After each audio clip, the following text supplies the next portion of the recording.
in the library. And then after that, I transformed at Jarir bookstore at Jarir Street. So I used to work with my father, though my father was not even working there. He was not working there. My brothers, my siblings, we used to work there. And after the school, I used to work. So what was the reason? Is it because he was a teacher, so he established his own library or bookstore? It was before a long time in Al-Bathad district, and my father liked this area long time ago. And he likes, reading and books. So is it because the name was after Jarir Street? Yes. It was Al-Freh. And, opposite or next to us, we have another bookstore, which is with another name. So we look after that name. So what is the nature of your... It was a very minor, little, simple, bookstore. We usually sell stationeries and simple things. That was a long time ago. That was 1973. At that time, I was a teenager. Or maybe less than that. So that was only 100 square meter. And my siblings and my father used to be with me. And you have also another pictures. This is the number 2. At 78, I was 17. And then that was the second stage, of course. I was in the secondary school. It was really a long journey of my life.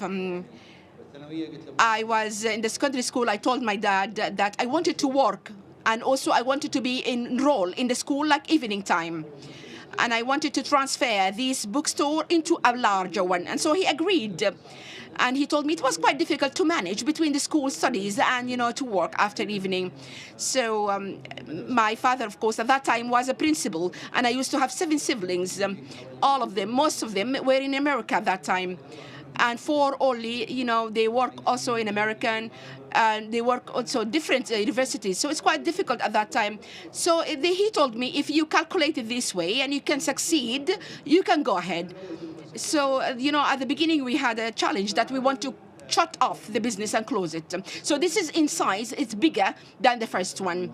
So we work all together, and we refurbish this store. And, of course, after that, with the same picture, this is actually, maybe that time I was not born yet. This was a bit bigger. That was a bit younger, maybe back in years, 1970-something. After that, the last one, the owner of this bookstore, he told us that we have to move. So we shift to another place, which is 200 square meter. At the beginning, actually, it was a store. So this store used to sell with 3,000 riyals, and it was bigger. The second one was bigger in size, 2,000 meter. So what is the difference between you and the other stores? When we shift here, we had 100. So actually, the categories of the products were very minor. When we shift to the other place, the size were bigger. So, we have to have more than 3,000 products as a category, and we have to use to select more than 20,000 products as well. And I didn't have any idea about that, but I know about things that I don't really fully aware about it, with the nature of things that I don't know everything. So I told myself that I have to learn. So when you say 2,000 products, is it books? No. 3 sections. We used to have 3 sections in the store. So the second store, which is the bookstore, 2,000 square meter in size, we have 20,000 actually product segment. Whether they books, actually we split it into different sections. So at that time we didn't have books only. So we don't have, at the 80s we did not have the stationaries. So maybe sometimes we come up with an idea. So maybe that idea was really existed, and you just copy this idea. It might be different. So the concept was there. Small books bookstore refers to books only, or and Maktabat al-Maktaba, which is a big store of books only that actually accommodate more than 20 million books on the same roof. So we have 4 segments or 4 types of brands or stores that call Maktaba means a store. So at that time, we have, this store, like a bookstore for 2,000 square meter. Something wrong. This is which branch are you talking about now? Which is 2,000 meters? Let me go back. This one,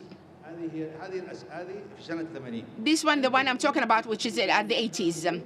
It was, the store was a bit smaller, and then we transfer. So in order to think, what are you going to insert in there? So I used to have to think, what are you going to do? Because the space was very big in size.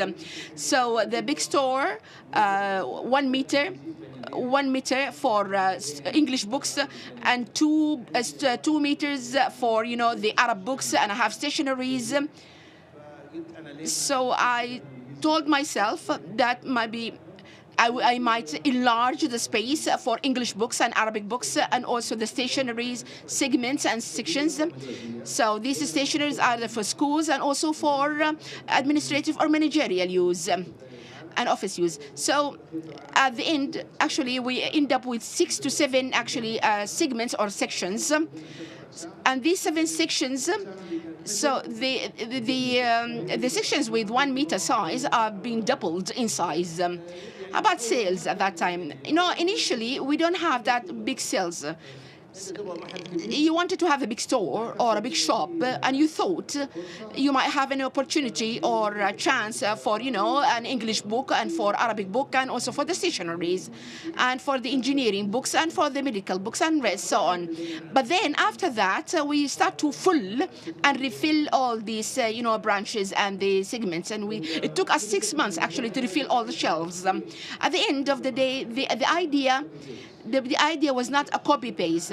I didn't go and visit the place and a certain place as an X store and I copy. The idea was very creative and innovative at that time. So you thought about what shall I present a best thing to the people?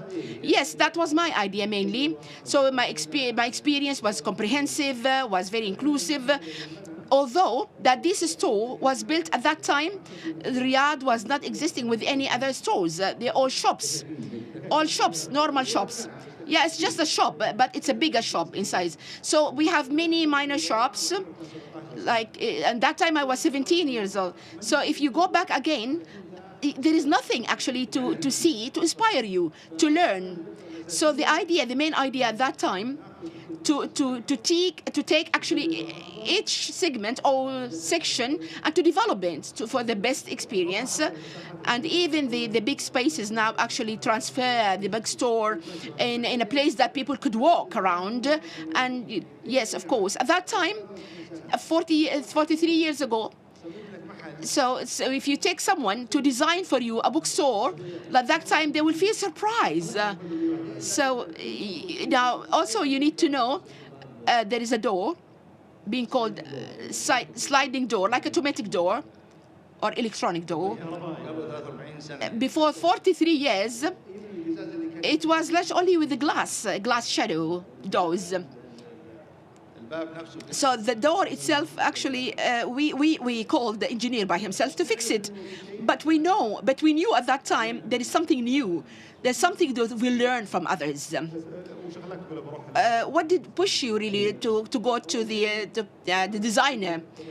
Yeah, of course. When you have an idea and you want to open a store, as a big store, the other thing that you need to design and you need to plan, so you have to understand. The idea is there as a vision in your mind, but you have to understand there is a limit for your brain. At that time, there is a scope of work. So you need to admit there are things that you cannot be fully aware about it. Today or tomorrow, of course, there are limitations. So there is a must that I have to think, what are other things that I need to look for? I cannot be, a designer or engineer. So, of course, I can call a designer or an engineer for, designing the place. And beside our store, there is a consultative, engineer, and he used to have another worker. And he called that person, and we thought that it might not be fixed, but at the end, it was good. Do you remember what was the benchmark or distinctive thing? It was one building, actually.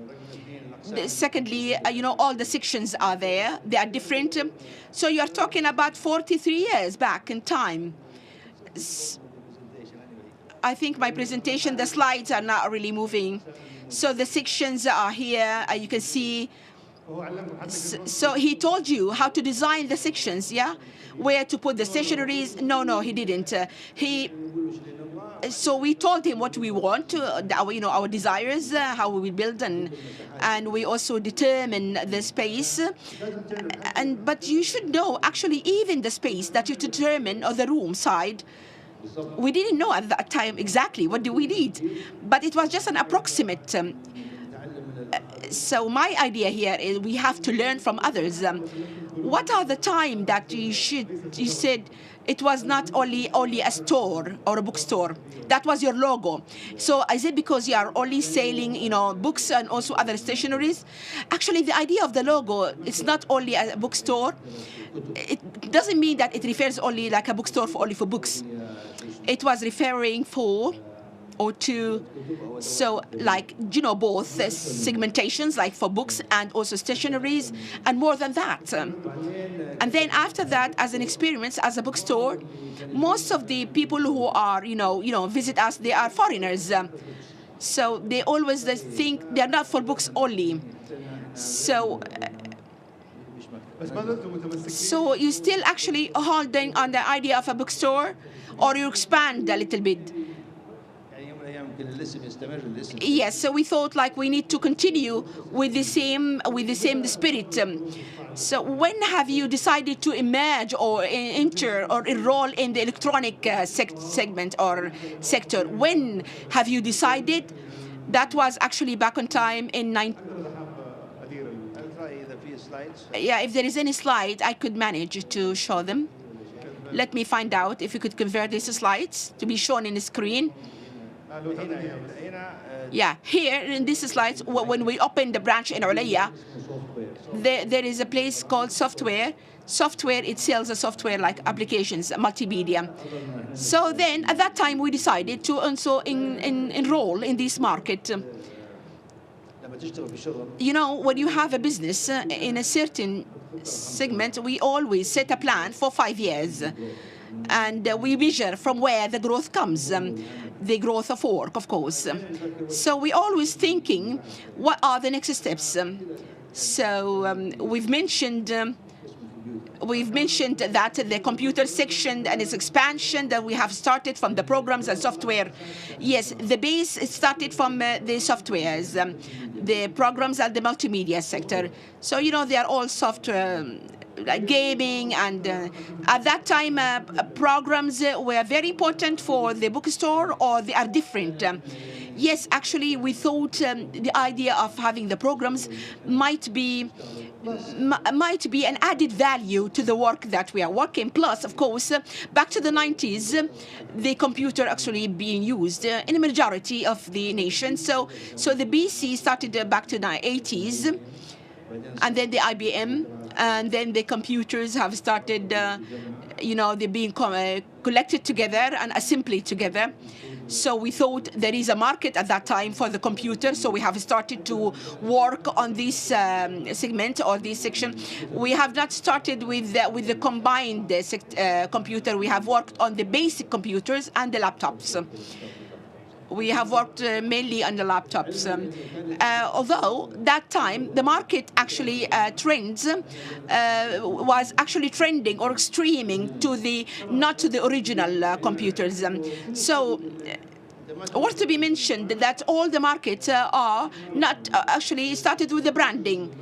So we have started with the assembled computers. I remember also at that time, maybe that time I have just witnessed all on the computer, assembled computer or combined. It was though less in quality. Yeah, that was correct. But the learning also learn.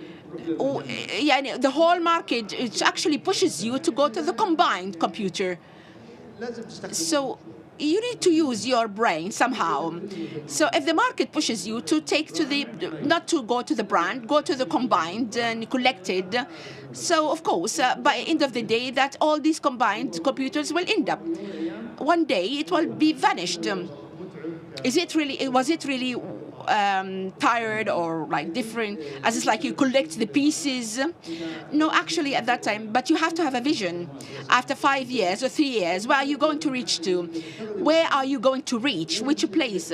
So you have to have a sense. This is not the trend or extreme that I'm going to. There are some issues actually. They're not. You don't have to wait till you die. You know, there are some technologies that are obsolete. They are going to die and vanish. So I have to, you know, to jump to another brand or another factor, because I believe there are a growth on them. I know that because some technologies also, the value of them, they might also vanish. Some technologies are maybe not trending, not really, you know, captivating. Yeah, so we know all they might vanish or, you know, obsolete, they go down. So manufacture is the best. At least the value will be also low. And of course, there's always a problem with the quality and the pricing. So of course, you could manage and control. Yes, in this term, if you are working, you have to think what is going to die or obsolete, and you have to tackle other sections. We have to have, like, for example, we have the party goods. We have other sections before the product. Before the product's life cycle will finish or obsolete, you don't have to wait to the obsolete. So they have that section, the whole section, because, for example, there used to be a disc 5 inches. So the other parts, we knew when the other parts appear, we knew that this disc will vanish, will just go out. So we need to demolish it, depreciate it. So you can sense that there are some trends that are going to appear. Of course, by the end of the day, it's just like a shared equities. There are chances they might die or vanish. So this is a strategy that you have followed at the section department. Whenever you are sensing what are the trends are going to be dominative, it depends on the time limit. For example, after 5 years, there is a depreciation, and after that, you don't have to wait. So at the end, there is no honey. So at the end, there is no result, of course. So when can you tell that this section is already finished? When we decide that this section, for example, it will obsolete, of course, we will just remove it. We close it, we shut it down. So that will also lead some people, also the books. Are there is really a rate or a trend for certain books. Actually, if you go back again to 5 years or 6 years, all books will vanish. Like the e-books started. Even the e-book will finish. Is it true? No, I don't think so. Because the book actually is just like a treasure. The content, it will be the same content. It will be the difference whether it's papered or, you know, copied or electronic or automative content. So at the end, you don't have to hear from others. What are they going to use? Don't use others' brain or other hats in way of thinking. So don't rent others' brain. That's what the people say usually. So we need to think, and we have to have a sense. Think and have a sense of feeling. 99% of people, they might say that maybe this is not true. Even that 1% remain, it might be a very good approach. There are some people, they cannot sense things that you cannot see. It doesn't mean that you are clever or smart. Has nothing to do with the smartness. Sometimes maybe you lack of understanding, or maybe lack of understanding might be most important than knowing something. Abdurrahman, when actually you decide you want to hear from people or you want to not to hear? Okay, first of all, I need to understand how to learn and from where I should learn and what are the contrasts, the discrepancies, and you have to have a source, reflections that it might take you from one place to another, and then you can balance the things. But most of the cases and opportunities that I see, most of them you've been told go to right or go to left. So I have to know what are the knowledge, what does it come from, what are the sources of knowledge, and take it from the trusted sources that it might help me, and take the contrast, of course. Take the extreme from the left and extremes from the right. Give me an example, Abu Abdurrahman, from this. Give me an example for the contrast. Yes, it's very important, because some people, they say, no, this is not fitting and that will not work. But for me, when I work on the computer, so all the markets say, just work with the half original. But for us, actually, we went immediately for the original, for the brand. And the market were against us. Don't go for brands or laptops. For us, we went to the laptops. And before, when we are talking about the phones, the mobile phones, cell phones, I remember at that time, before the smartphones appear, and the smartphones with other features, with advanced features, they told us, no, don't go for that one, go with that phone. So even the naming and the branding of the smartphones, that was the example. Number two, also on the online. Online, most of the investors 10 years ago, they said the offline shops or retails will die, they will vanish, they will obsolete, and then no more offline, so the online will take over. So if you hear everyone, it means that you have to shut your business down. It means that you have to stay with no work.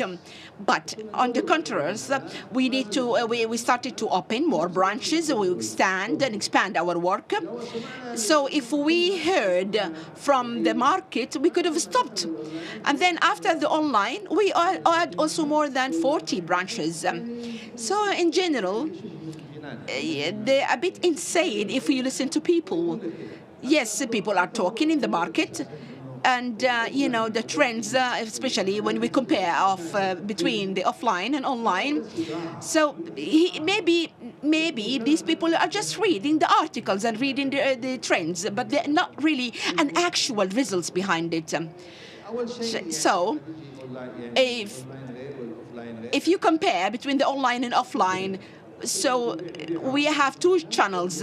So either we sell our products offline in the retail shops or online. And sometimes most of the shops or the stores, we need the fulfillment. It means that we ship it from the branch. Fulfillment, we ship it from the branch to the customer. We don't have that. All of our stores are fulfillment. That's why it takes 3 hours. So it's served. So of course you say that the fulfillment is quite expensive and high with cost. So we use it actually in other things. For example, first of all, if you can reach to the customer, you are so close to the customer. Plus, in addition, you use it for refunding and redeeming, and also the presence.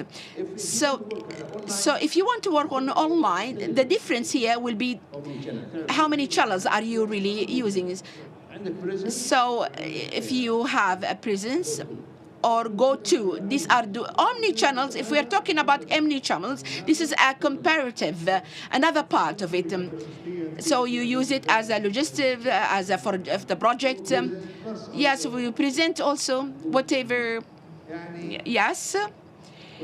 And when we are talking about, if we are talking about, for example, we have 70 branch a store, and for children are very important for us as well.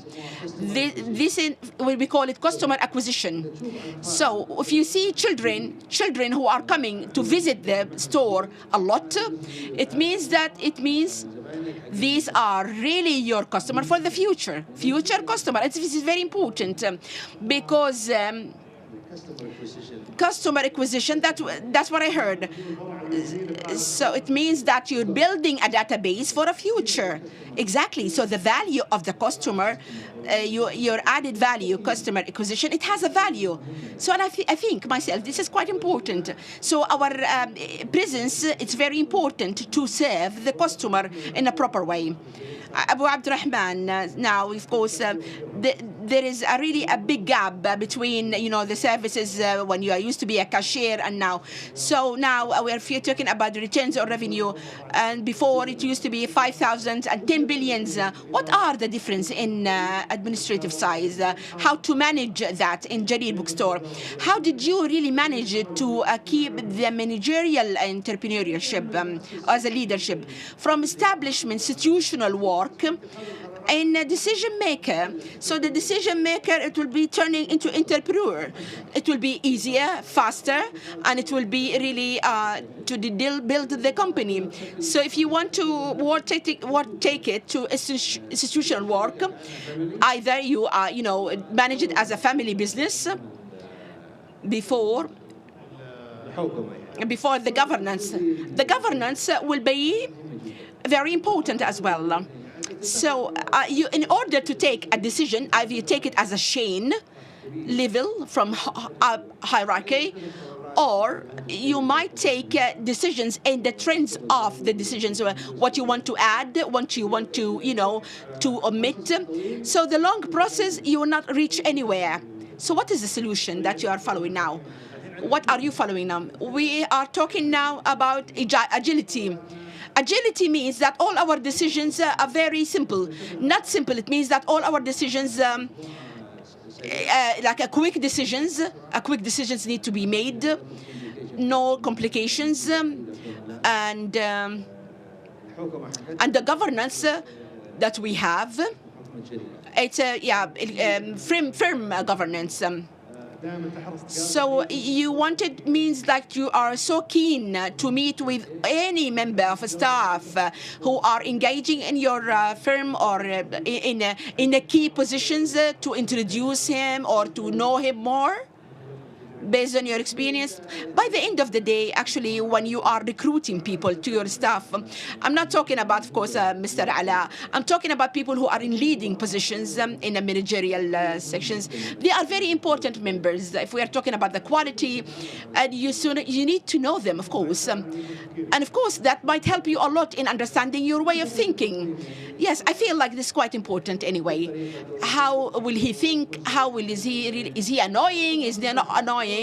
Because there is a process, because sometimes in the recruitment process, they might, you will have a great idea about their skills, about their competence. When people leave, they leave because their way of thinking or their methods are not correct. It's not because of their style is not good. So it's very good and important to know people, to understand their methods. So it's not because of their human. It's just like a marriage contract or a marriage relationship. So if the staff is working with you, you are working together, they are as if like in a marriage company. So you will not recruit someone only for 1 day or 2 days, of course. So you are taking the commitment as your family members. You are committed. You are compliant to everything. So also you need to take time and full time actually to understand people who are working with you and people who are handling with you. And I think there are many important things actually, not only in the company or an enterprise. The team is very important to be existed, and also the things that you need to take care, and there are unnecessary things that you need to take care of it. So what are the importance and the more importance? Abu Abdurrahman, actually, I will really hope that time will exceed and double with you. But thank you very much for all your insights and your thoughts. Thank you very much for all the listeners.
شكرا للزميل مشهور دبي. Thank you very much for Mashhur Diban and the wonderful actually guest for this experience and for this exciting actually experiment for a person who have really pay attention to this effort and the value of all of each science and also the idea. The talking about the second session will talk about the future of work and the empowerment of the future leaders. And entrepreneurs, this route actually changes, and with all the details, they need also the quite good vision. How could we empower the leaders? Trends and innovation shaping the future of work. The speaker will discuss strategies for equipping the workforce with the skills and adaptability needed to thrive in tomorrow's jobs market. Please, let's give a big applause for our moderator and her guest, Ms. Gail Bouabdou.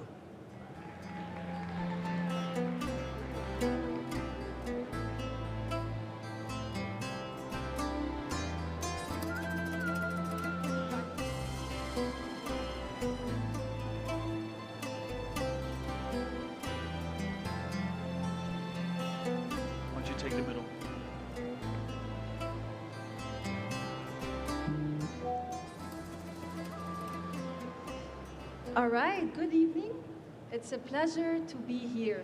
Just before we start in introducing our amazing guests, one funny anecdote. We have not trained, okay? They don't know what's coming. They don't know what the questions are. I might not know what the questions are, so we're just gonna have a laid-back, fun conversation and see how it goes. So having said that, I'm really bad at introducing people because I think I don't really put your experiences in value. So would you like maybe to have a quick round of introductions, starting with our lady on the stage? Sure. So it's a pleasure to be here, and I've really enjoyed the entire week that we've been able to spend here at Biban and in Riyadh. It's so warm and welcoming. We've had a really great opportunity to speak with so many over the course of the last number of days. I'm Lisa Taylor. I'm the founder and CEO of Challenge Factory, which is an international research and consultancy that's based in Toronto, Canada. And we focus on the future of work from the perspective of how we can increase productivity, social purpose, and shape a better future of work for everybody. Thank you so much. So moving on to maybe Steve, and then we'll get back to Abdullah. Good evening, everybody. My name is Steve Cadigan. I come to you from Silicon Valley, California. For the last 12 years, I have been helping leaders, organizations, countries, cities make sense of the crazy world of work. Over the course of my career, I've worked in 6 different industries, 3 different countries, and I've probably hired thousands of people in that journey. I love nothing more than try to make sense of the crazy world of work, and I'm excited to be here. Amazing, thank you. Sir Abdullah. Thank you, and welcome to our guest. السلام عليكم مساء النور. معكم عبد الله العمران من شركة عمل المستقبل، المدير التنفيذي لتمكين الأعمال الحرة. هي إحدى الشركات التابعة لوزارة الموارد البشرية واللي تعنى for human resources and to know about the free workshop lances for in Kingdom Muslim. Start with a very obvious question that a lot of us think we know the answer of, and we just have a very fun discussion about it. So a lot of us think that the future of work is about youth. And Lisa told me that that's not only about you. So what is the future of work for you, Lisa? So for me, the future of work involves everybody. Often, as you say, the future of work in those discussions, we talk about youth and the next generation and who's coming into the workforce most recently.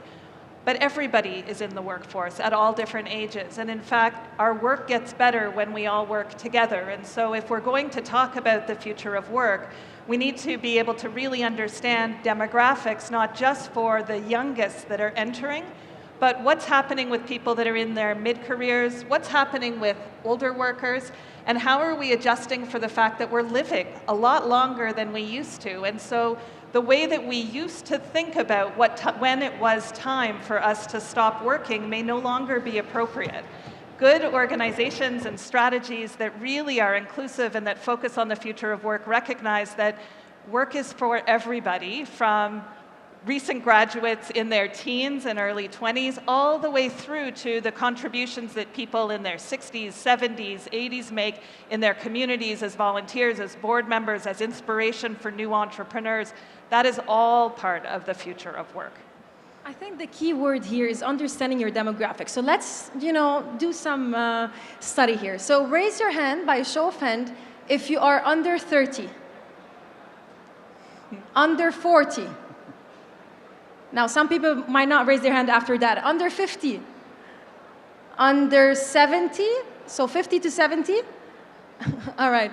So we have a pretty diverse demography in front of us. Steve, question for you. You said you hire thousands and thousands of talents. What is the one thing that makes that next generation different when it comes to hiring, retention, motivation, and engagement? I think the most exciting thing about the newest generation of the workforce is that they're loyal to different things. I think traditionally our youth was loyal to a company, loyal to an organization, and today youth is loyal to learning. And if you want to hire and keep an exciting organization, you need to offer growth, new experiences, and learning opportunities, because the world is changing so quickly. We all know that. That's why we're here. We're seeing things change dramatically in this country, in many countries around the world. And so if I want to build a business that's going to win in the future, I need a team that can learn and grow, and I have to deliver as an organization great growth and great learning. So that to me is the biggest change, I think, is the fact that most organizations need new skills faster than any time in history. And so if your organization is not giving new skills to your people, they will leave to go to somewhere that is going to create those new skills. And that's the challenge. How do I build a business and grow talent at the same time? It's really a big challenge. I love what you said, because often we think young people or anyone are loyal to companies, to big names, to even people, but the reality is they are loyal to themselves. That means they're loyal to their own development. And that is one thing. What about the flexibility at work, which has to do also with, remote working, digitization? So would you say this is more important than the learning path? Because here we have different experts, right? Here we have Abdallah, an expert in digitization. So when you look at the importance of flexibility, remote working, how does digitization play a role in such organization? Yeah, so from what we have noticed from the study and research that we have in the company, that most of freelancers and who's working remotely are relying on technology and digital, which is make it enabled. And we have noticed this after COVID, where accelerated the adoption of the new way of working, which is make it very easy to adapt. And also this will help us to create more jobs at the remote areas where you don't have to travel to the headquarters for the companies. So would you say that the newer generation values remote work more than the, let's not call it the older generation, I don't want anyone upset at me, but the previous generation? Yeah, so they are willing to adapt with more flexible work arrangement. It's not anymore about physical presence to the work locations, about productivity. So they want to produce as much as task at their own time. Right. However, we need to create the balance always between what the organization they want and what individuals they can provide. So Lisa, that's the next question for you. And I thought a lot about this question.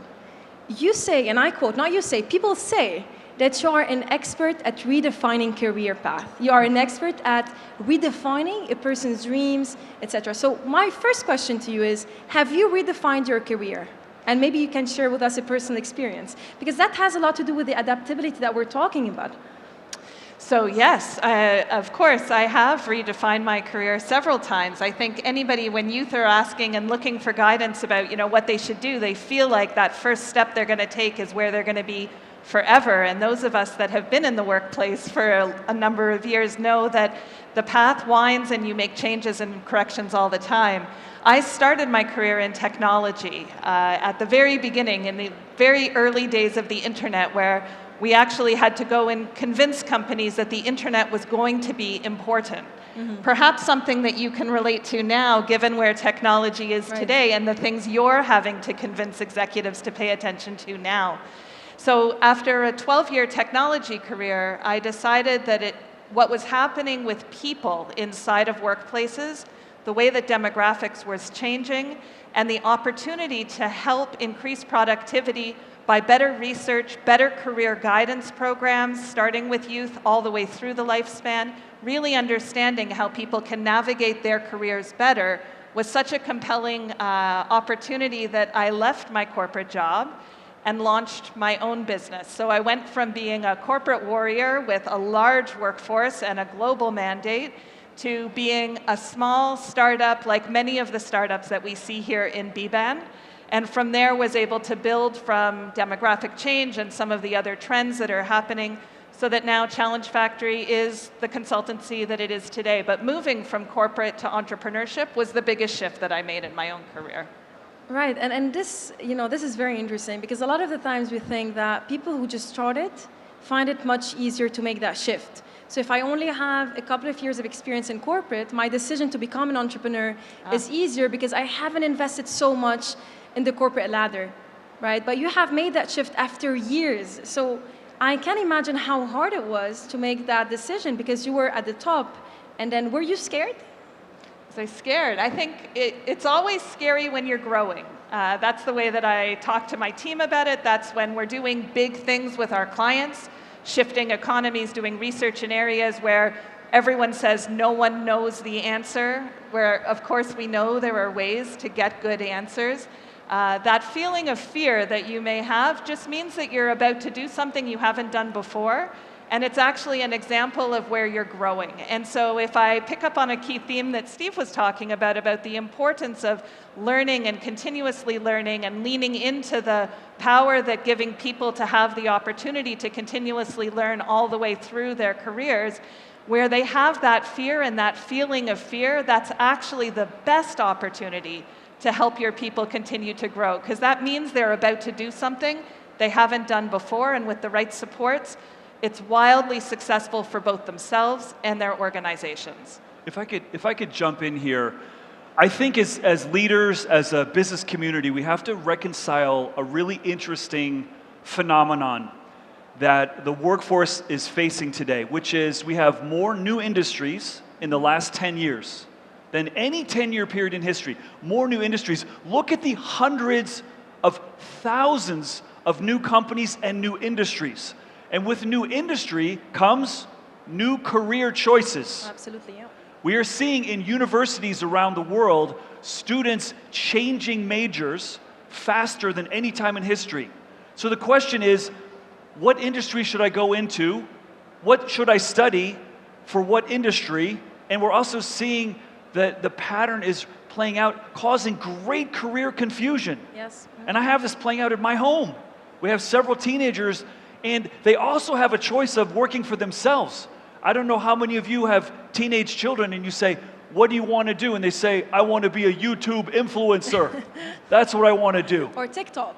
Right? And I say, well, that's good because all you do is watch videos. Maybe you can learn to make some money watching videos. But truthfully, if you think about YouTube influencer, that is a choice of not working for anyone. Absolutely. We have more gig opportunities aside from new industries. And that is so hard for people to decide. And if you are a salesperson, and you ask any salesperson, is it easier to sell someone 3 choices or 500? Wow. 3. And now we have a generation that is, I call it in career paralysis.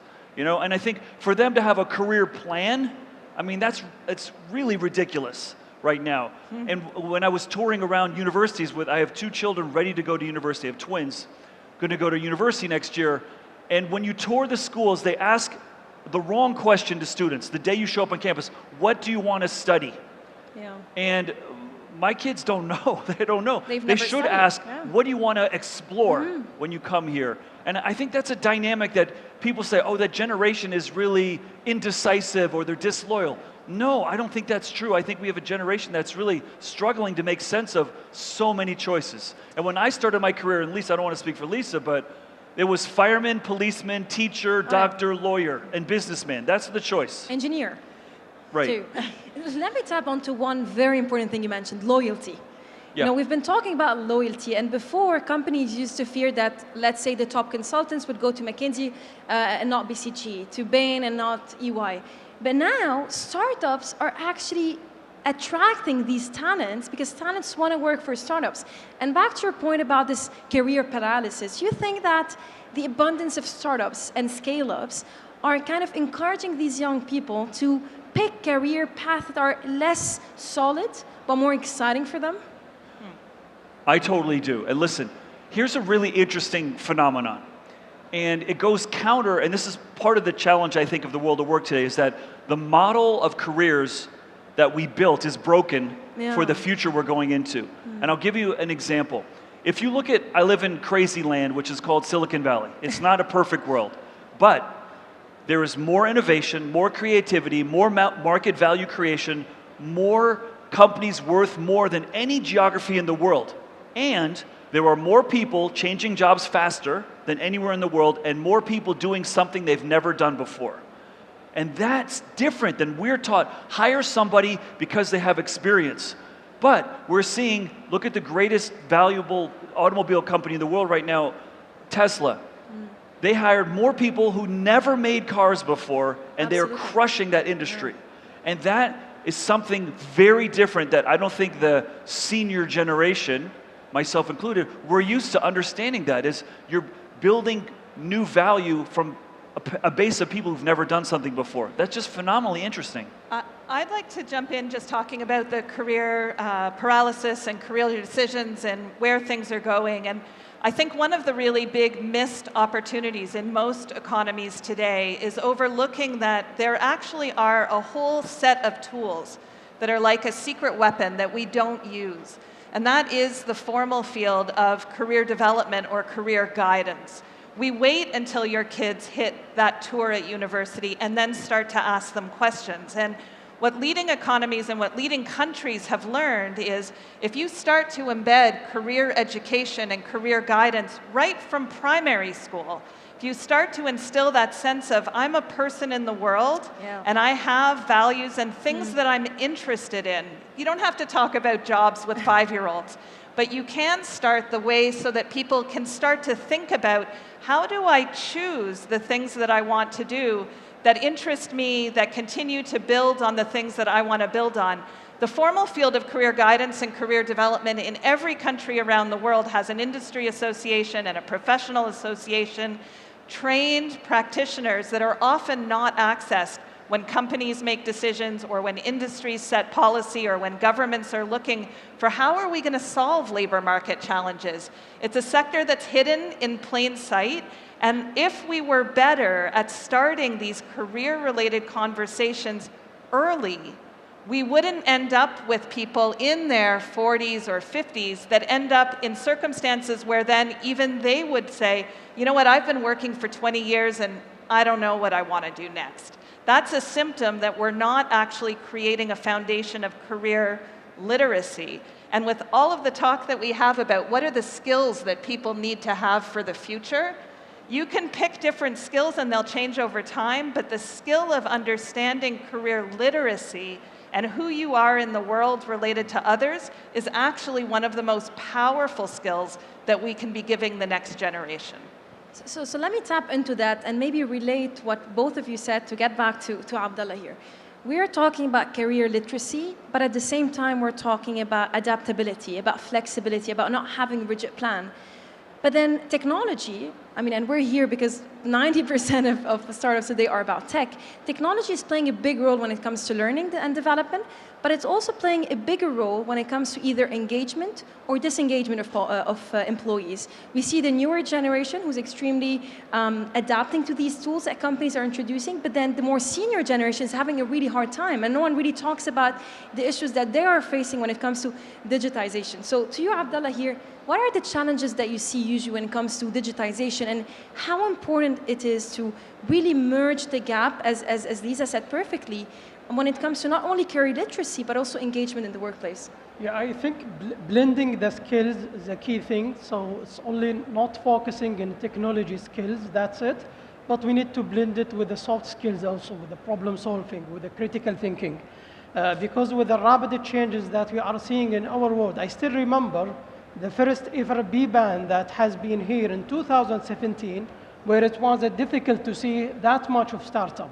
After those years and the investment of the government, We're teaching entrepreneurship in schools, pushing university to partnership with the private sectors, and we are seeing this hundreds of startups being growing and adopting not only technology, but also the right skills to merge technology and soft skills together in order to create the impact. Impact. And yeah, you want to jump in? Yes, please. Yeah, I want to talk about this conversation of technology and humanity.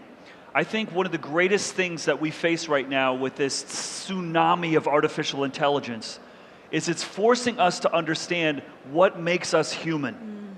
And I feel too many leaders and too many companies are implementing technology for technology advantage, not for human advantage. Absolutely. Technology is here to make our lives more beautiful.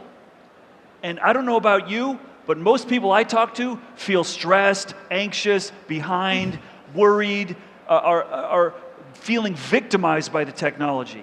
And I think we need to recognize as leaders, when we're deploying technology or providing the opportunities to augment our jobs with artificial intelligence, it's to make us more human. It's to build more beautiful careers and more beautiful lives.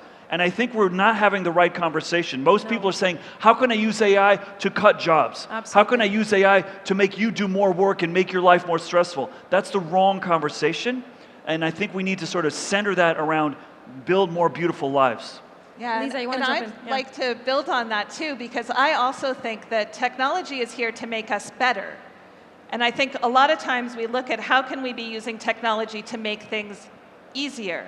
And those things are not necessarily the same things. And I think the leading AI researchers and theorists around the world in looking at where the future of work is and the impact that AI will have is warning that if we're using technology to make things easier, we're setting ourselves up to not be better in the future. And if we're using AI to challenge ourselves, to have us ask better and harder questions, to have us connect with each other in ways that weren't possible before and now we can.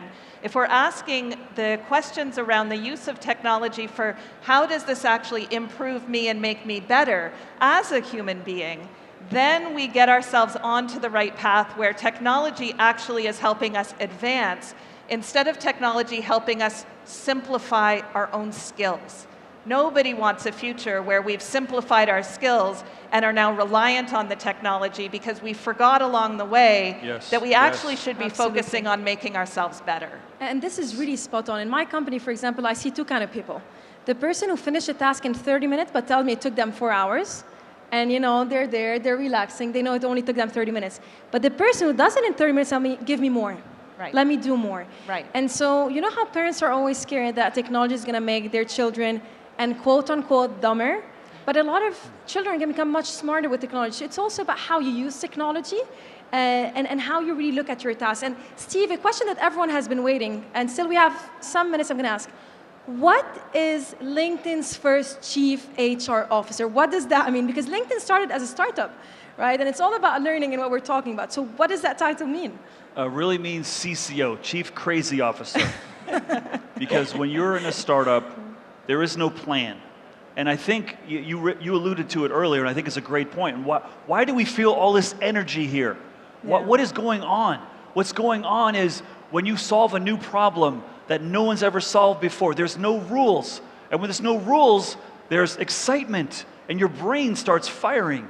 Right. And when you're building a company, as I was as the first chief HR officer, I mean, you're solving problems that you've never solved before, and it's scary, but it's really exciting.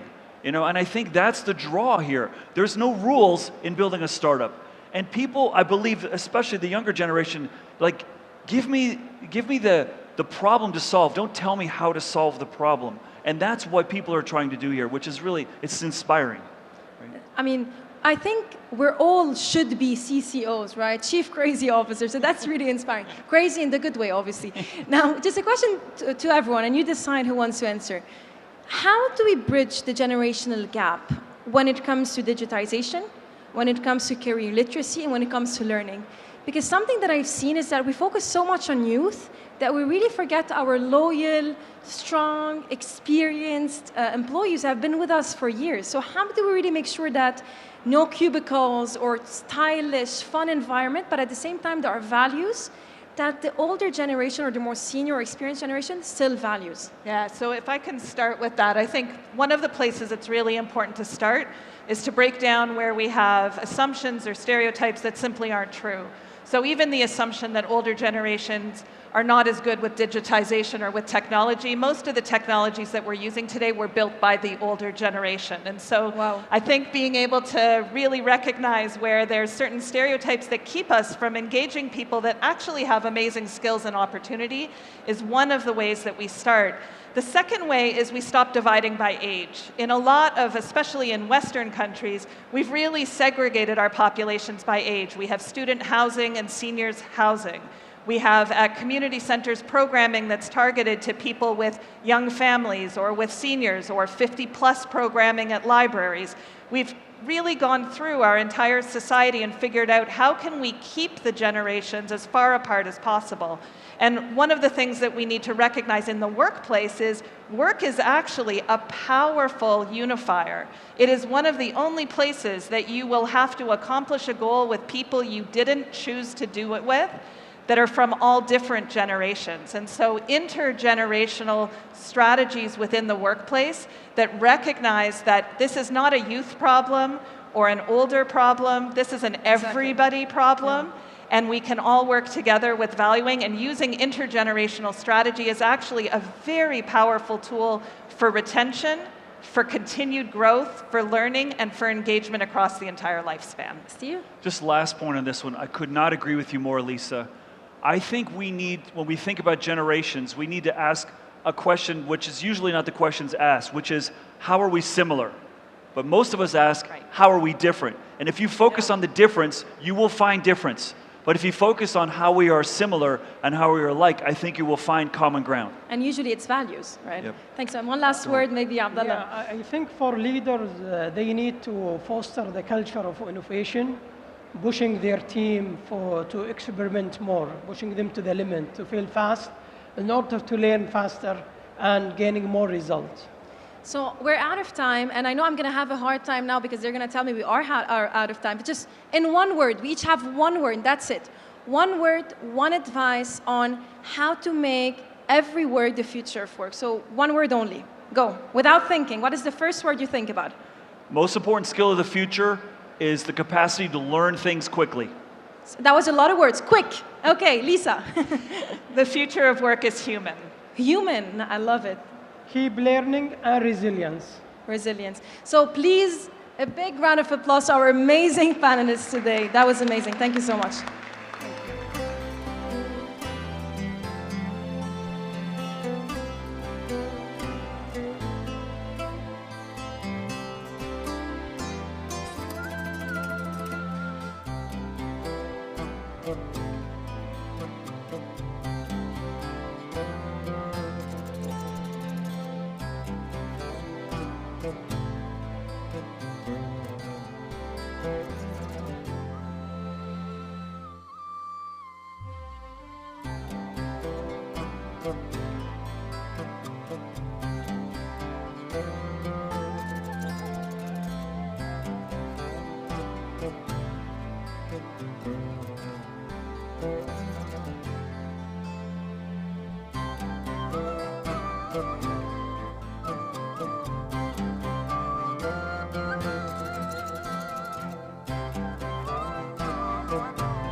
يبدو أن اليوم الخامس أعتقد هو قد يكون أكبر عدد ل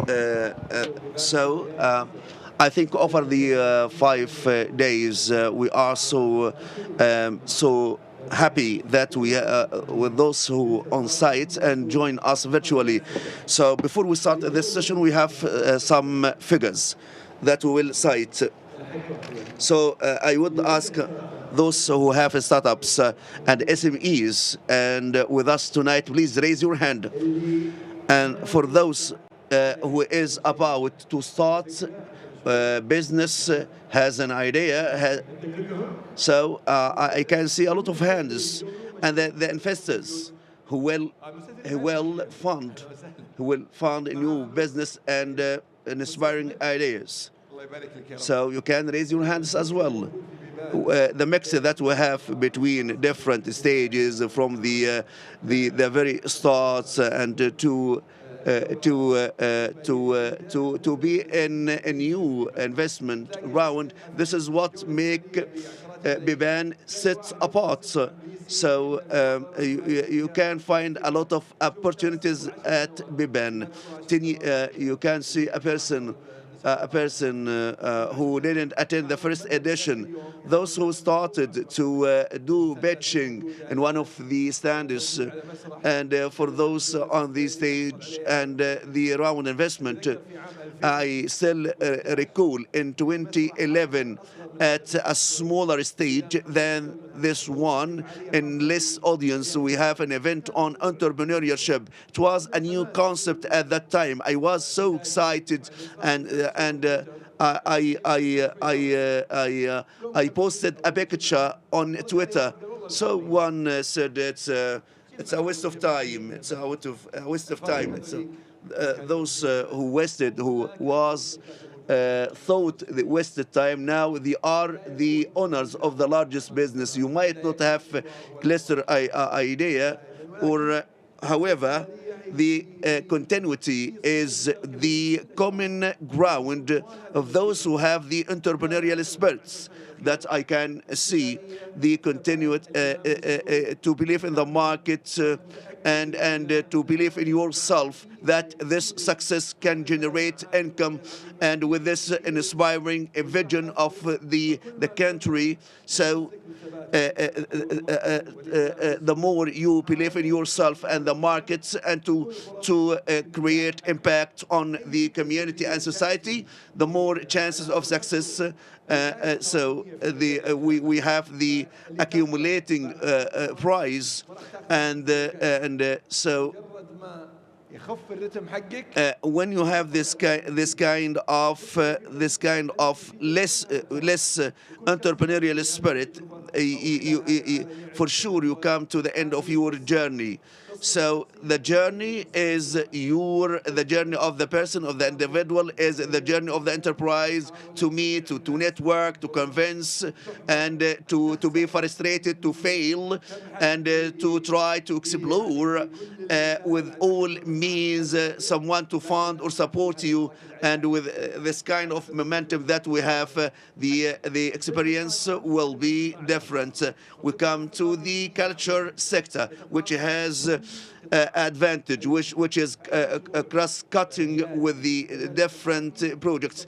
Any leading project in culture can be part of any sector or industry. The advanced countries, you can see some exceptional enterprises and businesses based on culture and the culture sector.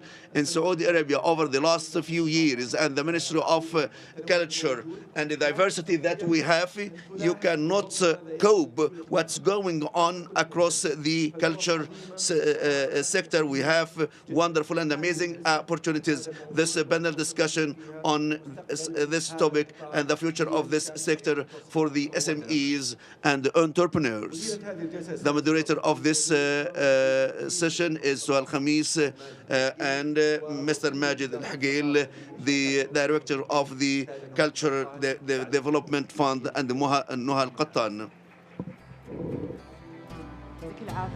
Thank you. Good evening. Sabah Al-Khamis, a researcher at the cultural scape, and I do podcasting, and I focus on the creative element in the culture domain. But today I'm gonna moderate this session with the leaders in the culture sector, and those who make things happen. We have Mr. Majid Al-Hagil, the CEO of the Culture Development Fund, and Noha Al-Qattan, Deputy of the National Companies and Capability Development. Mr. Majid, I will ask a question. Since the inception of the national strategy in 2019, we can see a huge momentum in the culture landscape. What is the impact of this momentum on the economy? So first of all, I am so privileged to be part of this panel discussion and to be a co-panelist with the Noha. In Biban platform, thank you very much for this kind invitation, actually. And I'd like to ask also extend my thanks to all the audience. I do believe that the educational and culture sector that witnesses a golden era from the growth by the Minister of Culture, and that was the conventions with all the public and private sectors, of course. And in terms of this actually attention to these sectors, of course, we have also investors and entrepreneurs that were full of passions and ambitions. Today in Kingdom of Saudi Arabia, we have all the potentials to invest in cultural sector. And of course, there is a momentum of movement in a positive, maybe economic statements and also numbers. I will ask some numbers and statistics. The growth of the economic, the third sector, it's 2.8 on a base yearly basis, and this growth came from increasing the non-oil activities and the cultural aspects, one of the crucial pillars of non-oil activities. And also we are targeted with the contribution with the GDP as 3% by 2030. Today also we have more than 50,000 institutions and firm and enterprise working in the cultural actually aspects. The growth rate more than 24, and that is really according to relate to 20%. And also there is an increase of public and also actually private sectors in the aspects. Ms. Noha, the growth in this term, that is rapid changes, hopefully it will be good. There is a great actually growth, great acceptance. What is the relation between the cooperation between private and public sectors in developing the cultural aspects economies? Of course, first of all, thank you very much and greetings. And I'm so happy and delighted to be here. And this is a great, actually, opportunities being loaded by Biban. This is the first time for us to be participants of the whole ecosystem of a cultural aspects, Ministry of Culture. And we are very happy with this opportunity that we receive from the entrepreneurs. And just to reply on your question, the idea was today the effort started with the strategic culture launched by 2019, and after that we have of course established many entities, public entities and private entities, and we are aiming actually a lot to establish and strengthening the private sector in cultural aspects in general, and the collaboration between different entities under the umbrella of cultural ministry like culinary and audiovisual aspects, and also theater, and all these sectors, or all these skills, they need actually great opportunities of investments. Ministry of Culture have worked a lot actually in developing, and also we have also work accelerators. The ministry have launched more than 30 of work accelerators. And entities, they are under the entrepreneurships, are emerge in culture atmosphere. And also there are the partnership between the license platforms with specialized with the license, and it's really under the collaboration between the private sector and the Ministry of Culture. And we work also on the other aspects, for example, the culture, the training and building the capacities, venture vein, for example, and the culinary art, and Codem vein as a partnership. And with many, as we can speak in these aspects, we are also hoping to actually launch, especially if there is a partnership between private and public sectors. And also we are aiming to have a continuous, sustainable development in cultural aspects in the same track of the value chain, especially in content establishing or content authority or training or infrastructure, building and facilities, and etc. Wow, great. Thank you very much. That's a great, actually, effort. You have mentioned, and also a great point, which is sustainability. It's very important that actually after financing and after the encouraging and after the educational development, what are the things that you, Mr. Majid, that cultural fund, it's aiming in sustainable development for a long term? The cultural fund, actually, we are working in continuous manners to enhance and promote participation between public and private sectors.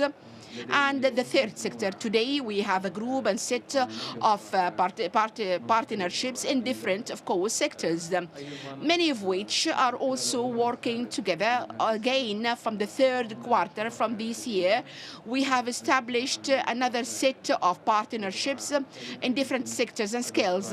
I will mention, for example, the agreement between us, a memorandum of understanding between different institutions with banking and financing resources, and also agreement with Thiqa as a company to support the digitalization and also the digital transformation, and also the impact with all the partners, and also to provide financial and developmental aspects. We have also signed a very important agreement with SIMA, with the governance of the fund to ensure quality and the fast of decision makings in the fund. The concept of sustainability in our fund based on 4 pillars. First, the sustainability of the fund. We have a strategy, complete strategy, comprehensive strategy, actually throughout this coming era, diversifying the sources of the strategies and solutions of loan or solutions of investment that being considered to be the second of options of financial support. The second item is sustainability of cultural aspects. The fund actually contribution presents the continuity to provide support, whether it's financial support or developmental support, to all the beneficiaries from the fund, in the fund. The third element is sustainability of the impact in this scale. We are working now on a strategy, ESG, which is to connect and to align all the activities and the practitioners in the scale with the most common and crucial standards and criteria in the scales. Fourth, the sustainability of the cultural aspects, because all the aspects we are working now together. We're working now on studying and analyzing the financing sectors for our 16 sectors. And then after that, we could develop financial products to bridge a gap when it's needed. Those are the 4 pillars for sustainability in a cultural scale, and we are optimistic, hopefully, to provide and to develop the scales with the participation and partners from either public or private sectors. How Ministry of Culture, how you ensure the sustainability? Okay, usually we have a great effort to support and to contribute. And today, when we have thoughts and ideas or even opportunities of investment opportunities, of course, our role is very vital to transfer these idea to business models. And after that, we have many sectors we have mentioned to launch or to enable these opportunities for sustainabilities for the enterprises. And there are different areas, of course. For example, some festivals or some events that Ministry of Culture might have an outsources, like Saudi feast, Saudi food. So the idea is to showcase the many, restaurants and the small SMEs and medium SMEs to especially the Saudi restaurants, whether they are newly established or a brand before. So the same thing also goes in fashion, for example, 100 brands, 100 Saudi brands. This is one of the initiatives which is quite really successful at the authority of the fashions. So the idea is not also only to sustain at work in Saudi Arabia, also to launch these initiatives into take them as a brand to the global showcases. And that, of course, brands will be shifting into another vision. So all of these will be enabled and empowered by the ministry by one terms or another. So we are talking about when the market growth, we have today supplies and demands. So apart from the efforts that the ministry presents by opening the opportunities or showrooms and also the connectivity, the connections with these efforts, they are accelerating and deliver the economics, and of course it pushes the supplies and demands. So we can see the fruits of your labor. And Mr. Majid, I was about to ask, maybe it will be like common.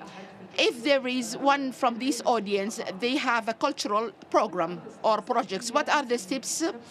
What are the steps do they have to use or to step in order to get the finance support? Okay, that is great. Today, I would like to brief about the services, the main services by the fund. We have services like financial services, like, for example, loan, investments, and incentives.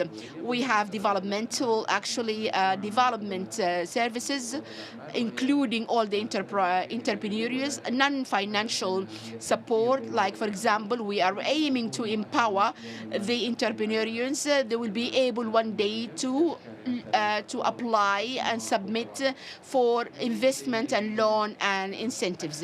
Today, there are many approach or methods to apply. Today, we are, of course, existing in advisory or consultation services. So any entrepreneur can come and investigate and ask. Our consultant team will really help a lot, and they will understand the questions, and they will relay and deliver all the answers needed. And the other type, which is the website of the Cultural Fund, it has all the services provided by the ministry. So as long as you submit the applications, they will contact with you to determine the relation manager with the entrepreneur, and also that manager will work closely with the entrepreneur person through the application till the end and the close to get the service. In conclusion, for all the entrepreneurs, the third way, and I'm always so proud to present our services. I am working myself as a manager in the relation between me and the entrepreneurs, and I'm always available. Thank you. Ms. Nuha, when we see the future of the partnerships in Kingdom of Saudi Arabia, how will you really imagine the base of this culture scale in Kingdom of Saudi Arabia? What is the trend? Today, in our national strategy for culture, to map all the previous the previous habits and legacy and cultural, rituals. There were no actually efforts have mapping these legacy in institutional ways or in approachal ways. So actually the idea behind this, even the practitioners have been vanished.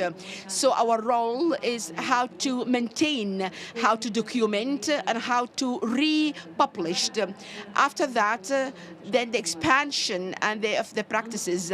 One of the strategies that we are looking for, and to take or to adopt the culture as a lifestyle, and also to enroll the culture in the individual life, for example, in the costumes, in the clothes, in the food, and the book that they read, and the movies they attend, all of these aspects in a lifestyle, in a daily living basis. How will we express our cultural in a conclusive way to enhance the national identity, to also reflect on their knowledge about the culture of Saudi Arabia.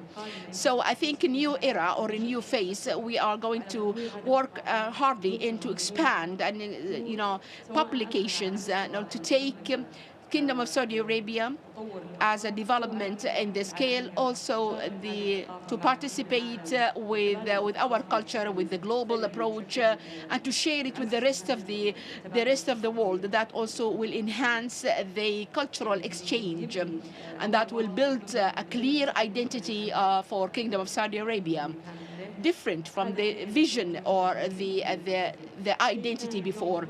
On the other hand, technology, at a short edge cut technology as advanced, it's very important for us. These things are not actually vanished. And so we sense actually these practices are being really reduced. That's why we wanted to share with the new generations all our visions and thoughts. And recently there is an agreement being signed between China and Saudi Arabia. What can we imagine? What can we see for both sides? And actually, yeah, it was recently signed 2 weeks ago. So the idea behind this agreement that by 2025, that will be a culture year of Chinese and Saudi culture. So the idea was like to enhance and to enforce this culture between the two nations and to share their cultures and to be dominant with their identity. And also, of course, now we are planning in terms of what are we going to announce about the programs that will be shared between the nations and educational and cultural, of course, exchange between the two nations. Thank you very much. And actually, that was very great. Thank you also for your efforts. Best of luck.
شكرا لضيوفنا ومحاورتنا في الجلسة الماضية. الجلسة القادمة ستتحدث عن المسرعات والحاضنات، واحدة من أكثر الوسائل الممكنة للتقدم لكل We would like to welcome المشاريع والستارت اب for the cultural kingdom Saudi Arabia, and also the accelerators and the no's and the norms and the conditions, all of these, the accelerators and factors, how will they add values, how the programs for the manufacturers actually for accelerators and incubators to do the optimal entrepreneurs for their projects to help them into build the resilience in this challenge. How incubators and accelerators are helping startup building resilience in the face of future challenge.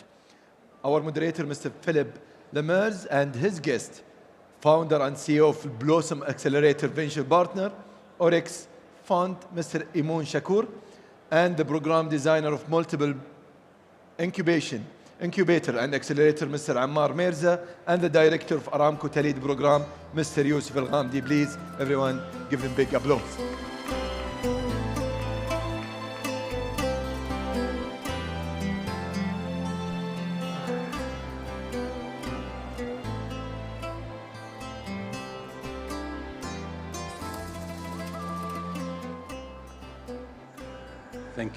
Thank you everyone.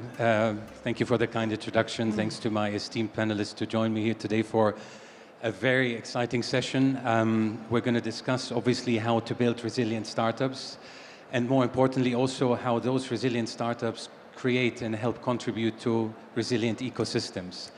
And speaking about the startup ecosystem in the kingdom, I think we've seen tremendous phenomenal growth of platforms, incubators, accelerators, co-working spaces over the last couple of years. All of you have been part of that journey in very different roles and very different functions, so excited to hear those perspectives. But if we look into that growth, and if we look into also how these platforms have contributed to developing the ecosystem in the kingdom and the resilience they create as multipliers to contribute to Vision 2030 targets, and the role in the private sector that they also play, I think there's a couple of very interesting points we would like to discuss today around alignment of metrics, alignment of what success looks like, more profitable startups leading to more profitable growth, and also Vision 2030 targets and similar topics. So without much further ado, conscious of the time, I want to jump straight into it, Yusuf, and start with you, if you don't mind. Talid program, Aramco's role in that ecosystem development, obviously massive opportunities in the sector, but also a commitment of Aramco to nurturing that ecosystem of startups and SMEs. Give us your view on the ecosystem and the role Aramco plays in it, please. Absolutely. Thank you, Philip. It's really a pleasure to be part of this distinguished panel and be here in this thriving ecosystem in Biban, where Aramco continues to be the strategic sponsor of this amazing event. When we really look at the SME ecosystem in the kingdom, it's very encouraging to see how rich it is and the level of growth happening. Today, we're talking about 1.3 million SMEs in the kingdom per Munshaat's latest report. When it comes to incubators and accelerators, there are hundreds of them. These programs really add a lot of value to startups in terms of guidance, advisory, support, access to funding, and even access to markets, which is important, especially for those that have advanced in their growth. And when it comes to the wider startups and SME ecosystem, also the level of maturity, integration, and even global flavor is excellent and amazing. Today, we talk about over 100 VCs in the kingdom. The VC funding per year has already crossed the $1 billion threshold back in 2022, and we are now #1 in the Middle East when it comes to VC investments per year. This is quite amazing. The level of collaboration amongst the players, be it VCs, incubators, accelerators, even universities and research centers and public and private sector is also very rich and adds a lot to the ecosystem.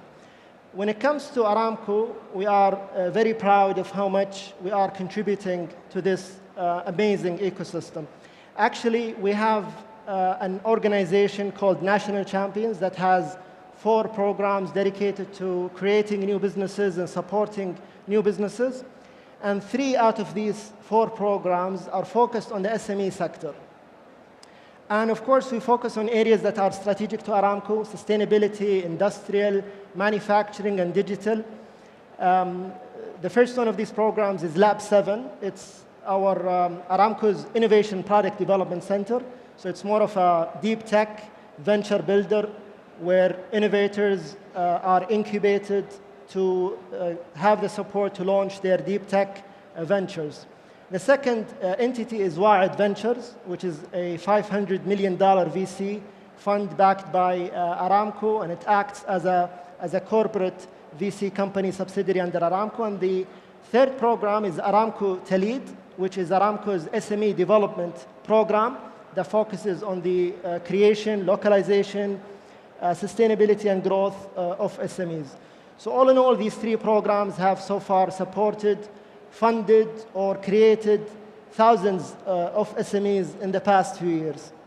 Excellent. And speaking about thousands of SMEs and that end-to-end journey, that speaks a lot to the factor of resilience. And Iman, if I may come to you, especially from an ecosystem in Saudi, you work a lot with the Ministry of Investment and so on, or similar programs. So what does a resilient startup in the kingdom look like? Is there any features that you would like to highlight for the audience as success factors? First and foremost, Philip, thank you so much. I'm so honored to be here at Biban speaking again, joined by an all-star panelist. And I'm always so happy and inspired to talk all things accelerators, incubators, ecosystem building, and resilience. But first, allow me to take a few steps back. I started Blossom Accelerator nearly 9 years ago when I was only 23. At that time, still Munsha'at was under development. We didn't have all these incredible 100+ VCs that Ustaz Yusuf just mentioned. And look at us today. Look at us on a Friday, on a Saturday night. Look at everyone here, people here that are in the audience that I can see over there walking. These are passionate people, either with a company looking to scale it, or people looking not to find a job, but to create their own. And I think this is really a true testament to the power of the ecosystem here in Saudi. So 9 years ago, we saw this gap at Blossom, and I decided to start. We're not just an accelerator, we're an ecosystem builder. We are in the business of innovation agendas, whether that be operating corporate venture capital for banks, for corporates, for a number of the PIF companies, whether that be running accelerators, incubators, venture builders, operating co-working spaces. Again, I'll second my colleague, Ustaz Yusuf. There are hundreds of incredible programs today, and we have the greatest honor at Blossom to be operating an array of them, whether that's been for NEOM, for MasterCard, for Visa, for Ministry of Investment, for MCIT, for Munsha'at, and so forth.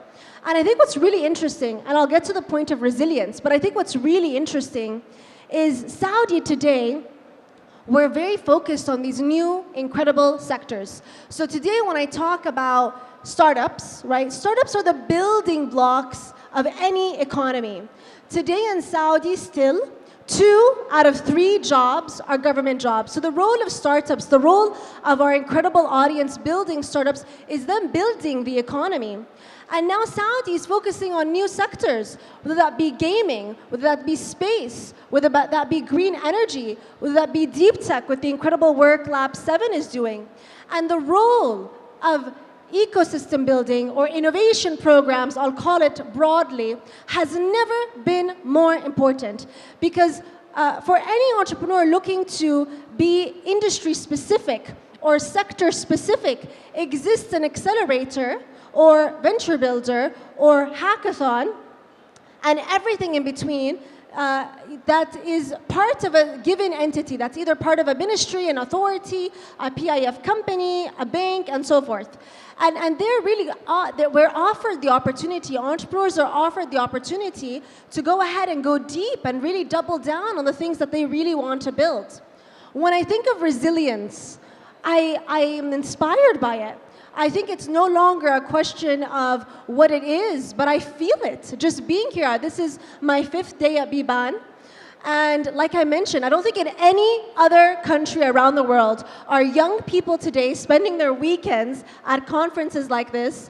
Resilience has also been the incredible effort in Saudi for PPP, for public-private partnership, of these different authorities, both publicly and privately, coming together to really empower the next generation of entrepreneurs. I think we're defining resilience in Saudi Arabia.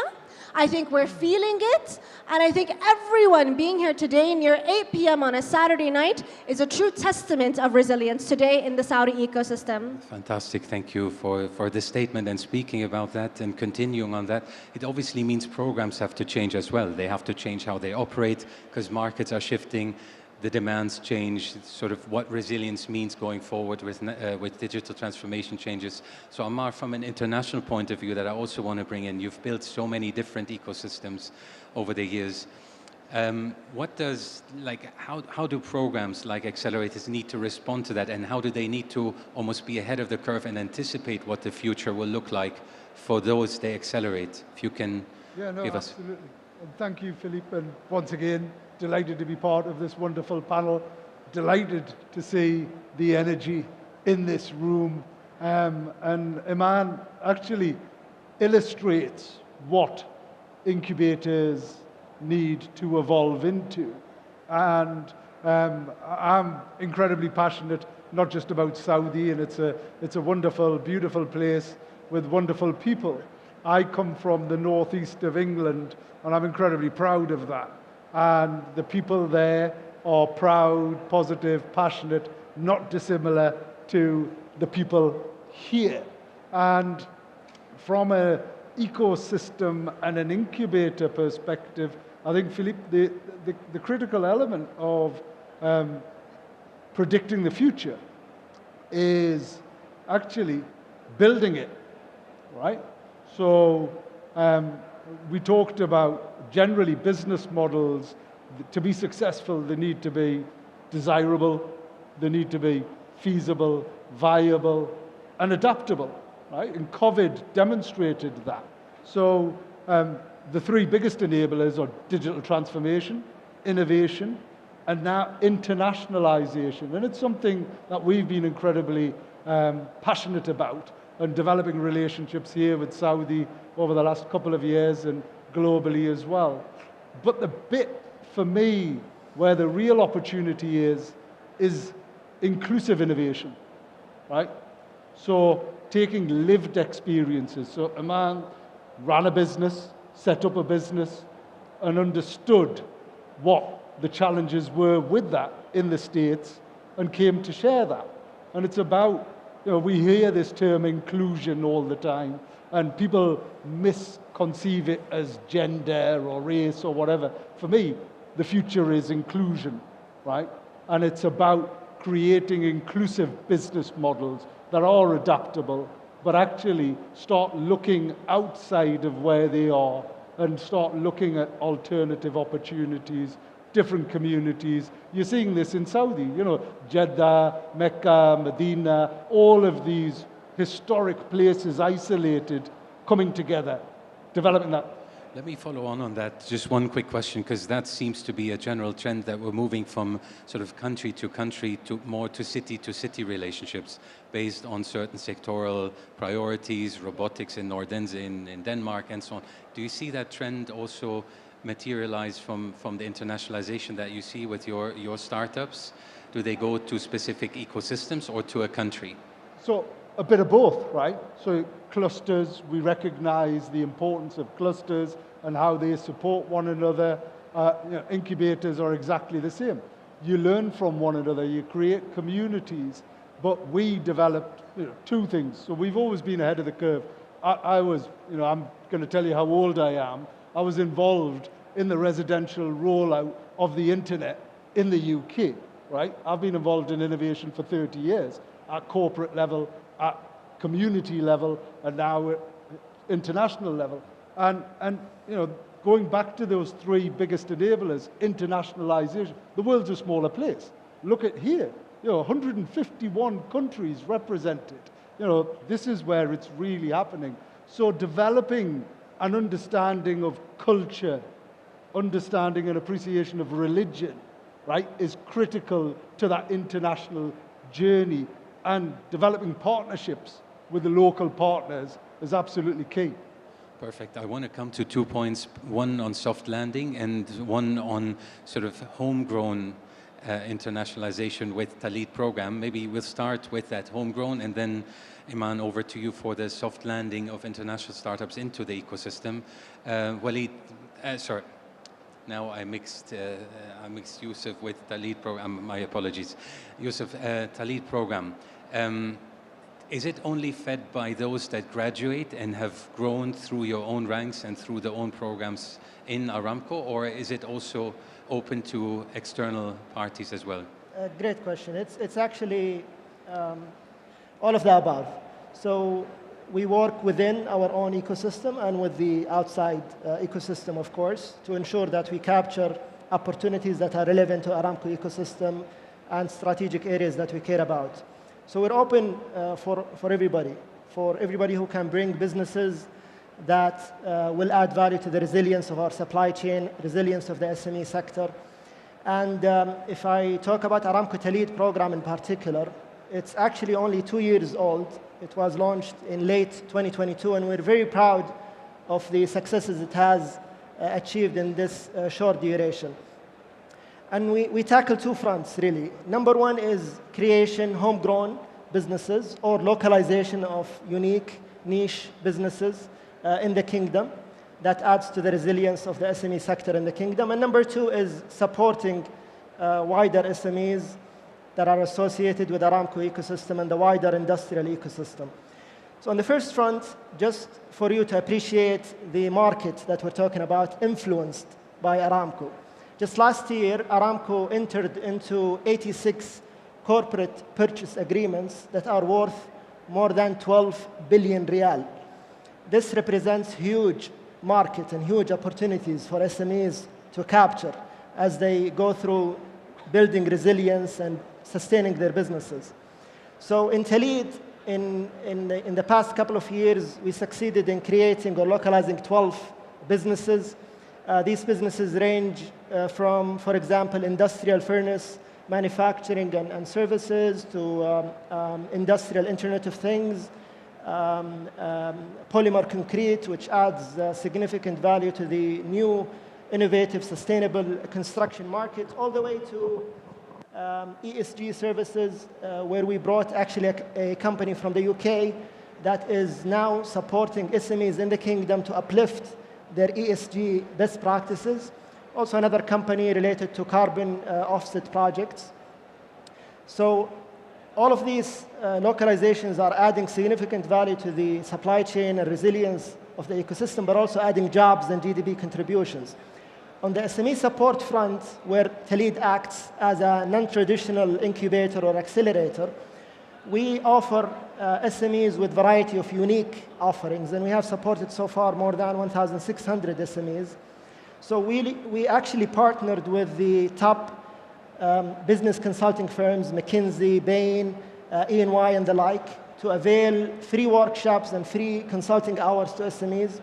We also developed and launched the first of its kind in the region, Carbon Net Zero Support Program, to help SMEs in developing their net zero carbon roadmaps, so they can also contribute to the Kingdom's 2060 target of achieving net zero. We launched an operational excellence program building on Aramco's operational excellence practices to share that with the SMEs. Another one is an internal controls assessment tool that helps startups and SMEs in identifying gaps in their governance, be it with procurement, with HR practices, or whatever. So all in all, we believe these offerings and the support provided by Talid or our sister programs within national champions in Aramco are adding significant value to the SME ecosystem, and we're glad to engage with the entrepreneurs and the business owners to extend our support as needed. Fantastic, and this was a good example. You brought a UK firm into the kingdom for a specific task. Iman, I'm sure in your program you probably have the luxury to select from so many companies that are attracted to the kingdom. Talk us a little bit through how you do that, what are the traits of those companies that you want in the programs, and what struggles do they typically face in soft landing? And then we'll come to the sustainability aspect. Amar, I want to touch upon that a little bit more from a supply chain resilience point of view. But Iman, please. Absolutely. And before I touch on that, I really want to echo my colleague's sentiment on inclusive innovation. So just by a round of hands, who here either has a company or wants to start one? Okay, fantastic, right audience. So we're doing so many initiatives to make sure that all entrepreneurs have access. So I think today, it's not only a conversation of who is eligible, but it's giving everyone access to the tools, to the resources, so they can actually start and scale. So one of the programs we're focusing on that's in a tier 2 city, you mentioned, for example, these other cities other than Riyadh, than Jeddah. So for example, we're running a lot of programs for NEOM. And it's really important to us that Tabuk is not left behind, right? Tabuk is the nearest city to NEOM. It's 2-hour driving. And so we have this entire ecosystem that we're building there called NEOM 7 Senses. And it's really to create that access to a tier 2 city like Tabuk. So one of the incredible inclusive innovation programs we have is something called NEOM Masterclass. منصة تعليمية, it's in Arabic, it's a digital platform where you can learn everything you need to learn about customer discovery, pricing, pitching, how do you sell your company. And it's all in Arabic, and it's supported by sign language. This is very important, right? When it comes to asking who should I select as an entrepreneur, I think also it's really important to say, well, how can I ascertain that I'm attracting the highest number of entrepreneurs around the world and in Saudi, so everyone has access to that opportunity. Another way we capture inclusive innovation is we have a program in partnership with وزارة الاستثمار, Ministry of Investment, called Soft Landing. So for any international company that of course meets the criteria of MISA, we help them soft land, we help them get an entrepreneurship license and open that company and their company registration from A to Z, from the company CR all the way to opening a bank account. And I just want to mention one more thing. One more quick thing. I'm just conscious of time because Amar, I wanted to not miss that point. How we're building in sustainability, both in the startups in any sector, agnostically, but also what opportunities do you specifically see for sustainability startups going forward as key resilience factors? Well, I think as a society, as a community, sustainability has become arguably the #1 topic, right? And when you talk about Tabuk and NEOM and all of these places, we're introducing all of these innovations and industry and everything else. Sustainability is absolutely critical, but it cannot be seen as an add-on, right? It needs to be purpose-led and purpose-driven. I've been incredibly fortunate to work with Ali Al-Wabel, go around the whole of Saudi. And the reason why I mention that is because sustainability needs to be communicated through a why, right? So those sustainability businesses, they need to consider why do they exist and what value are they going to add. But ultimately, it needs to be communicated. So we created an inclusive innovation framework, and just very briefly on this, because I think it's incredibly important, and I just want to share this inclusive innovation framework. We simplified it on 3 things. Now, whether these are personal or professional relationships, they're built on communicate. So how do you develop a conversation? They collaborate. So how do you work with ecosystems, with other partners, either in or out of accelerators, incubators, and communities? But the third, and this is what we are so poor at, but it's so important, is celebrate, right? We need to encourage more people to celebrate the successes, right? The learning and each other, because unless you can see it, you can't be it. And that's what we're trying to do, and that's the inclusive innovation and the sustainability framework. Fantastic, thank you so much. And conscious of time, we're going to try one thing, one word answer. What does resilience look in Vision 2030? So in 6 years' time, what does a startup look like that's resilient? One word answer if possible. Startups have to be tenacious. Tenacious, Ammar. Innovative. Innovative, Yusuf. Capture the market through partnerships. Partnerships and market. Thank you so much. Time's been flying. Thank you, everyone. I hope this was insightful, and join me in thanking the panel for the wonderful contribution. Okay, thank you. Thank you, everyone.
النمو كلمة ليست فقط حصرية على الشركة. It's a word, it's not only for the firm or the enterprises. And the growth, also the market that you are working with, development growth, that is the enterprise. So in case you wanted to grow with your business, you have to understand these changes that happens and to go with the same alignment with this growth. It means that it's very important pillar and a skill and a competent for all the entrepreneurs.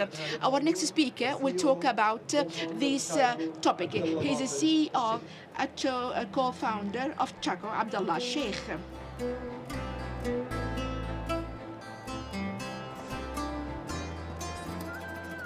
يعطيكم العافية جميعا. Hello, welcome everyone. Thank you very much for your attendance. Thank you very much in being in Biban in finale. Only 15 minutes. I will try to give you just a quick idea why, when we decide that we be an entrepreneur, we have to focus on the market more than any other thing. Because every time, if you are entrepreneur, you need to be connected mentally with the changes and challenges. Why? Because the markets are fluctuating and these markets are rapidly changing. And the most important factor is the internet. Maybe the merchants or the businessmen, they know and understand by default, but they thought they would not be really able to go with the internet speeds. But the old time ago, there is a great really default. So there is a need. An entrepreneur or the businessman now, he needs to go into this sector in this time. So with this internet revolution, it means that the type of change. And if you are an entrepreneur, it means that you have to understand this challenge rapidly and they develop in the market around you. Today, we have an idea. For example, that someone wants to have a project. In the 1920, for example, they might not be able to achieve by end of 2024. Maybe the idea was still good. And maybe people will just think.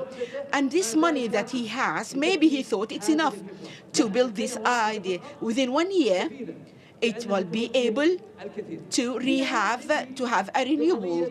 So here we might have an idea to have a mindset of entrepreneur. Entrepreneur has to have a real mindset to adapt. Adaptation is a request and it's need indeed to have new ideas and to accept them. Because as we said, markets are fluctuating. They change rapidly. And then we know that mega enterprises and big companies are also sometimes announce that they going went into bankruptcy because of not adaptation. So now we also know that the market is very fast and accelerating in the activities and the movement and momentum.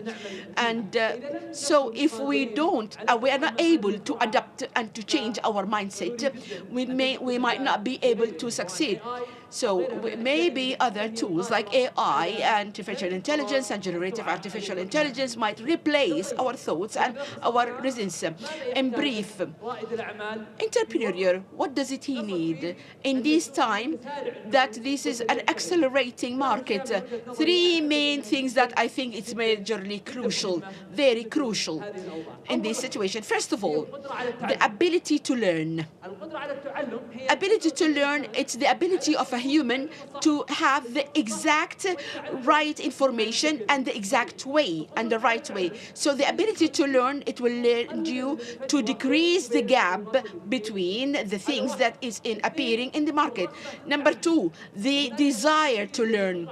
There is a big difference between the ability to learn and the desire to learn. You have to enlighten within yourself that this desire is every time renewable, because if you lose that passion, you lost this utility within you, that you will be very delayed conceptually and cognitively, and you will be behind compared to the AI. So ability to change. So after you develop an ability to learn and a desire to learn, that you have to have ability to change. You need to be very fast to go with the same alignment of these challenges and changes to compete between all the people in the market. After all, we can see that we have reached to the mentality of the entrepreneur. Entrepreneur who has adaptive mentality, able to learn and able to handle with things. In conclusion, in 10 minutes, it's very important point. After I have mentioned all these details, ability to learn and the desire to learn and the knowledge and also adaptation to skills and adaptation to challenge, you need to pay attention to your psychostatus. Psychostatus, it's very important for the entrepreneur. It's a mentality that you have.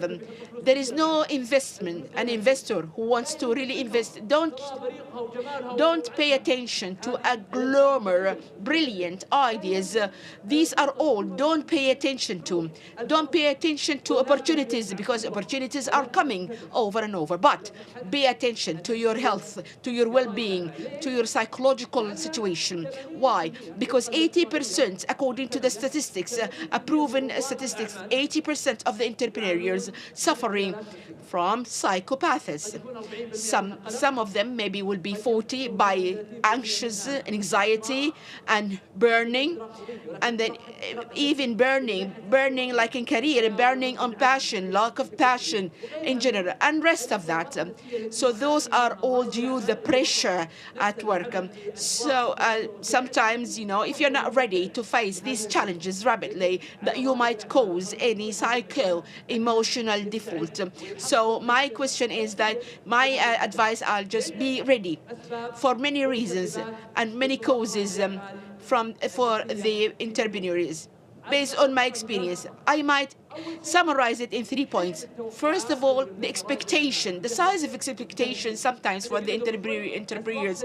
Because sometimes I told you a while ago that these markets are changing rapidly. So in this case, if we are loading ourselves with high expectations, therefore we will be collapsed. But maybe your expectations are not really accurate, but that's not a problem.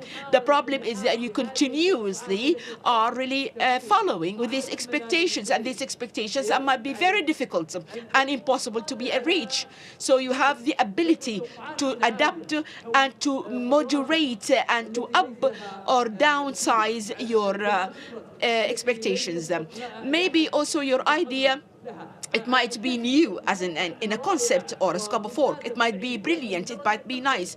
But the time that you discover that this idea is being crushed, why? Because of your high expectations. So it's very important in the beginning, initially, that you have to set your expectation. Reset your expectation. This is my advice. Who will help you in resetting your expectation?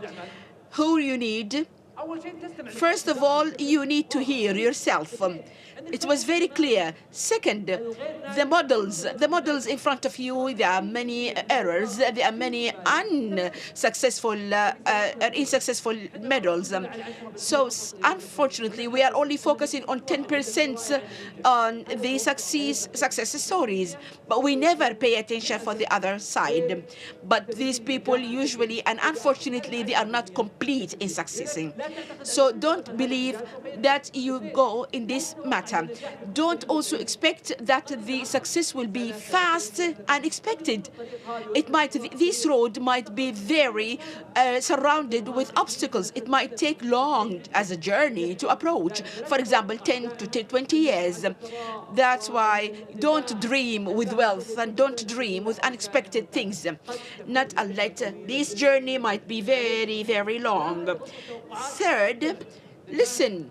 Be an active listener to people who are actual, honest, and integrity. Not all people surrounding you are wishing you success. So somehow you need really, this is very important. Somehow you cannot really manage your enterprises if you don't have an ability to communicate and negotiate.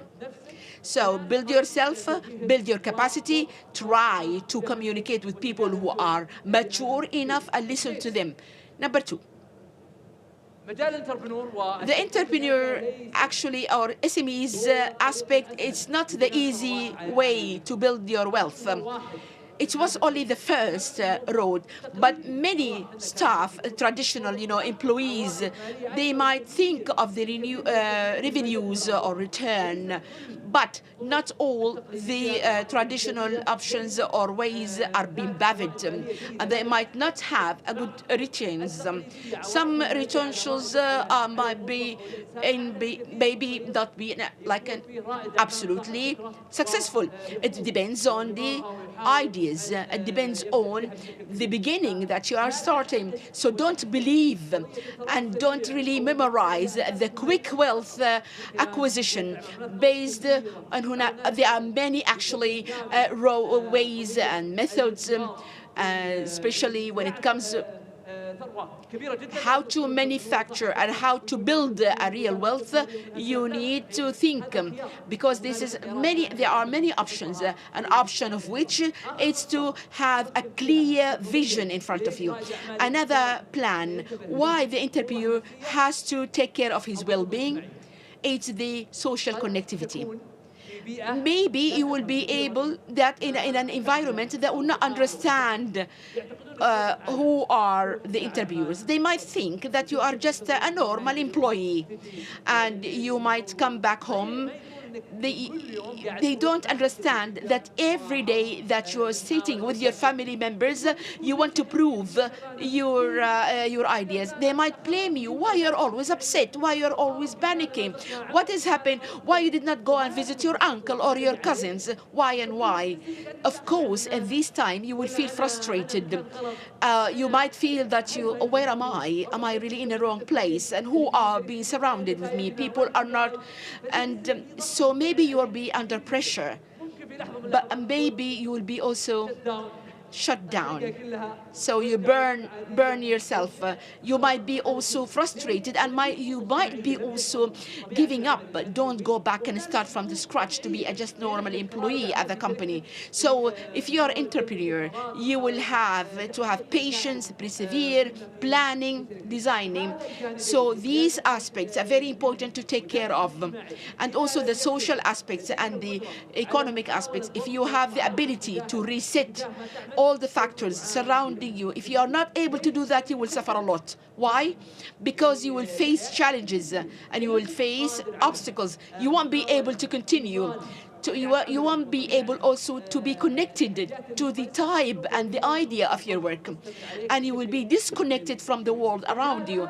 Therefore, I will conclude, if you are entrepreneurial, if you decided to work in different aspects, in different growth markets, so you need the readiness and also the readiness to learn, to prepare and the desire for learning and the ability to change. And also, in conclusion, don't ignore your well-being and psychological situations and health. Most of the entrepreneurs right now, they might suffer.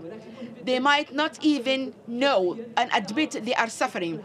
So psychological health is very important. Mental health is very important. You have to combine your health and your well-being with your work and with your business. And you must know that this journey have been excluded by many members before you.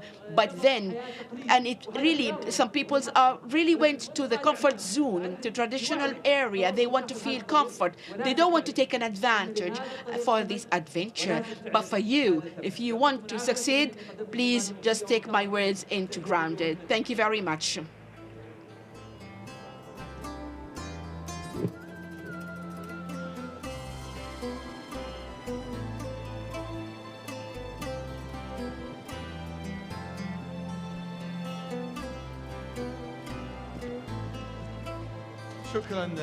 Thank you very much, Abdullah Shekli, for things I have heard him talking about the psychological health. You're right. You should really take care of our health, actually. And this advice, I will take it seriously. And thank you very much for the trial, at least to have the balance between our health and our work and our dreams. Second session will talk about a very crucial manufacturing, mega enterprises, and companies are working at technical and entrepreneurial aspects. How could we change these manufacturers or in skills? For example, Microsoft, with the size, with the history, with the product, with the technology and advance that it has reached. How could we really build this benchmarking and the skill? We are talking about the aviation and health and manufacturing and industry. How could we, how could these mega enterprises, they will do all of this? Where are we heading to in the future? How leading technology companies are making revolution in various industries. This session will dive into the groundbreaking innovations and strategy employed by tech giants to drive industrial transformation. Our guest, the General Manager of Microsoft Egypt, Ms. Myrna Arif, ومحاورها and the moderator, Mr. Philip Lemers. Please give them big applause.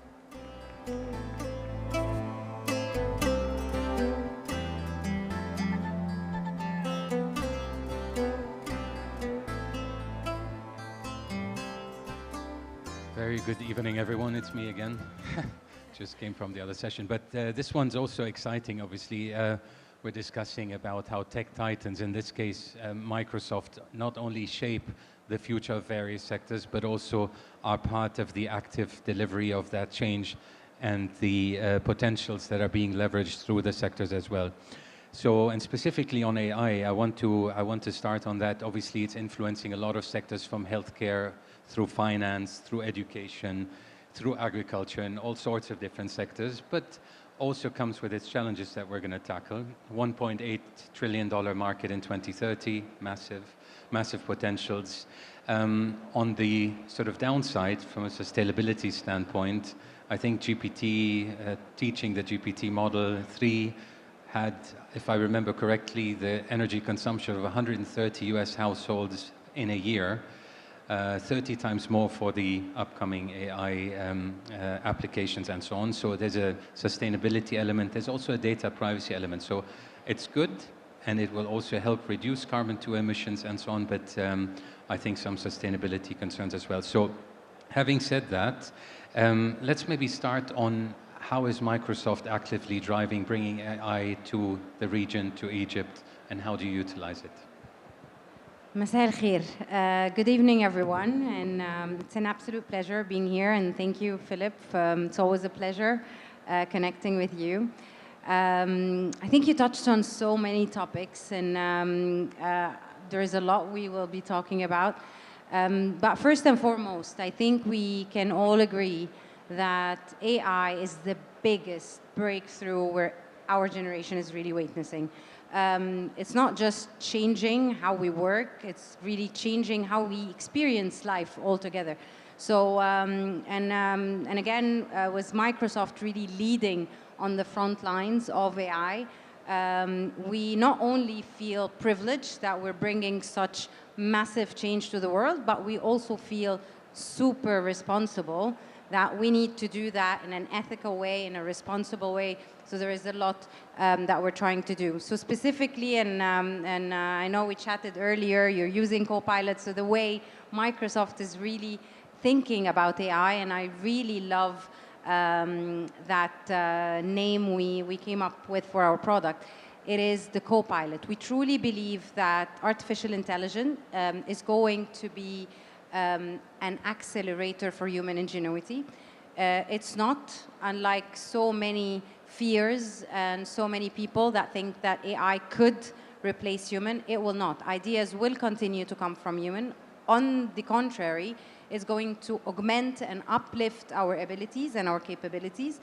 And as such, it is our co-pilot. So it's not the pilot, it's not an autopilot, it is a co-pilot. And our vision at Microsoft is that everyone is going to have a co-pilot pretty much for everything. So that's how we're doing it so far. Thank you for bringing up the co-pilot example. Just to maybe entertain the audience, so I had a private lesson on co-pilot earlier, where it was not the product, it was my fault. So I was saying I wanted to create some visually attractive, quantitative slides, and it didn't work. So, and Myrna mentioned it was a wrong prompt. So it was your fault, not the product's fault.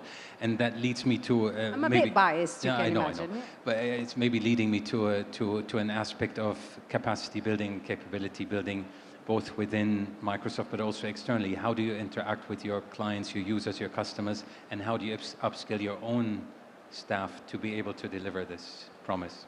I think that's the most important thing that we really need to talk about. So everybody's asking about, is AI going to replace some jobs? Is AI going to take my role? Is AI going to make me irrelevant or obsolete, et cetera, et cetera? And unfortunately, the answer is, for most, yes.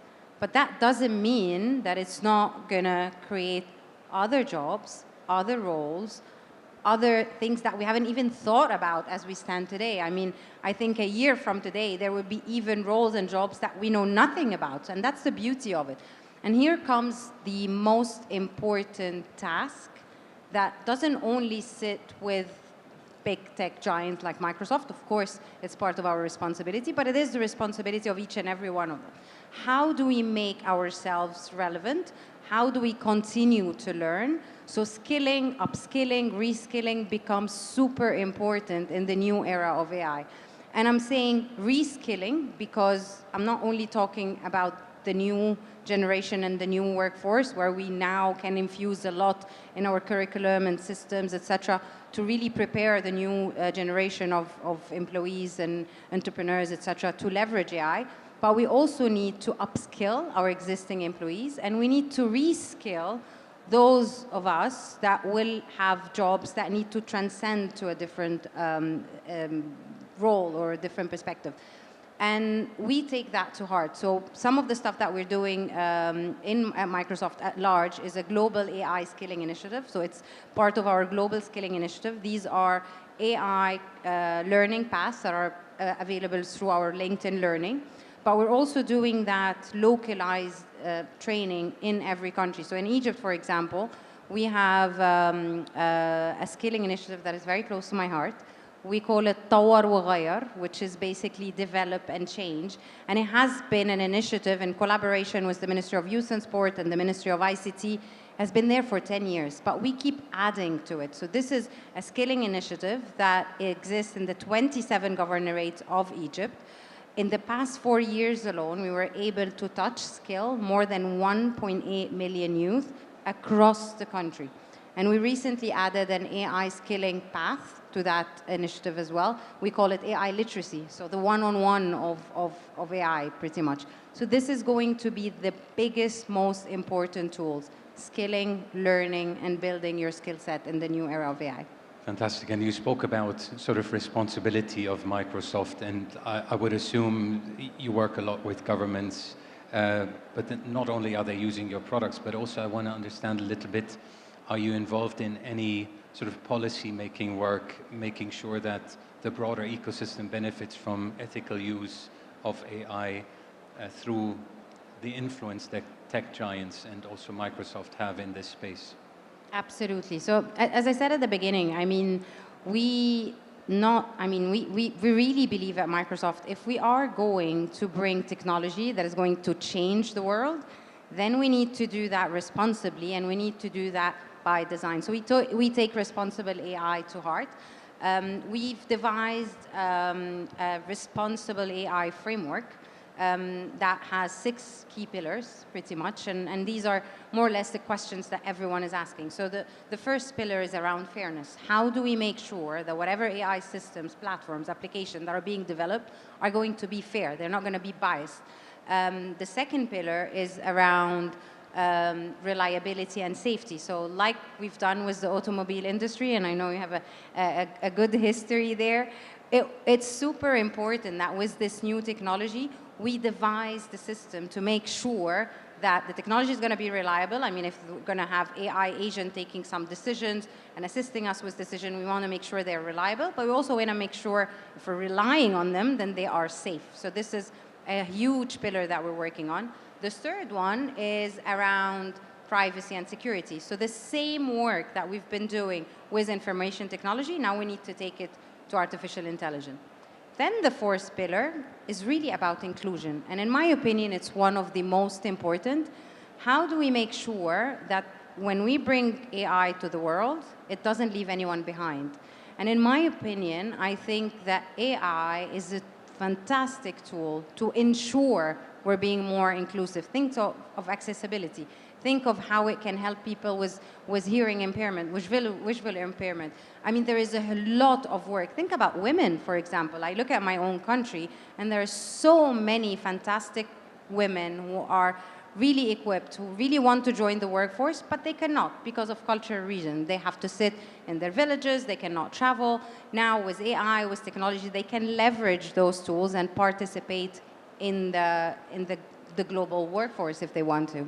On that note, obviously, there's also arguments and, yeah, maybe evidence for the fact that AI might further deepen the digital divide, especially when it comes to, you know, underserved countries like Sub-Saharan Africa, etc. How do you think the accessibility or the breadth of the services could actually make it easier? Is there any insights that you have from how it penetrates more markets than what we previously saw, given the better accessibility? Absolutely, and I think this takes us back to your previous question, which is what are we doing to help government on the policy front? Because it's exactly that.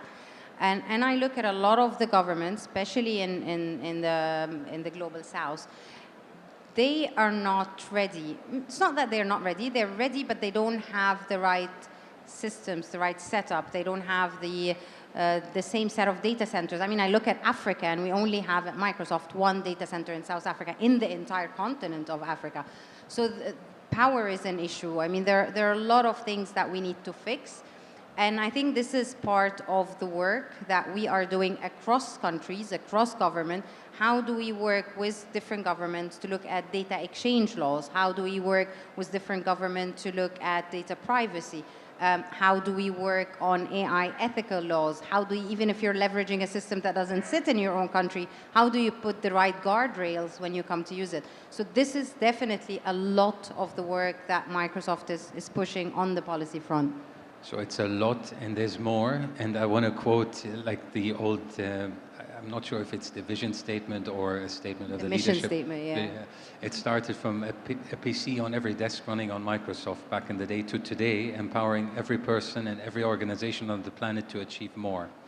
So what does that more entail from your perspective? Like, is it more profitability, more productivity, more sustainability? What is the focus for you?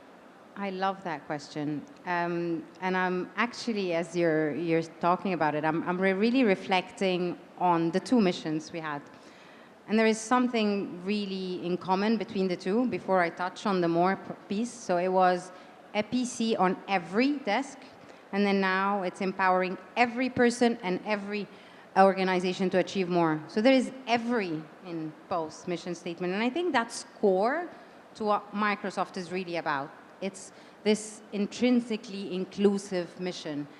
And if we are looking at every person on the planet, that's a very tall order. We're talking about 7+ billion people. And if you want to do that, then that's where the more comes from. Because it's really catering for every perspective. It's catering for inclusion. It's catering for diversity. It's catering for different ideas. And when we want to look at how do we bring our technology, how do we commoditize technology, and today, how can we commoditize AI, like we've done with the PC revolution, leaving no one behind, then every person will take what's more relevant to them, and that becomes their more. So how can, let's take education as an example. Imagine leveraging AI for personal tutoring, for example. Then all of a sudden, a child who has been struggling at school has a personal AI tutor that will curate the same content, but in a way that is really attractive to that person. And that enables that student, that child, to really achieve more because they will feel more confident, they will feel more at ease. Maybe they're better learning through gamification, maybe they like learning through videos, maybe they like reading stuff. And I think the more comes from the personalization, from catering to the diversity of perspectives, and it really enabling every person to do what they can, leveraging technology. There was an amazing case study example also yesterday from Zainab on Game It, which is one of the fantastic success stories of the Virtual Accelerator program as well. And speaking about sort of ideation and innovation internally, Microsoft Ignite program is obviously one of the big successes of the very recent past, endorsed by global leadership. And I think there was a commitment made during that from a sustainability standpoint. You spoke about energy consumption and what's happening next, and the sustainability that you're committed to. I think it goes beyond net zero. I think it goes into minus on historic things as well.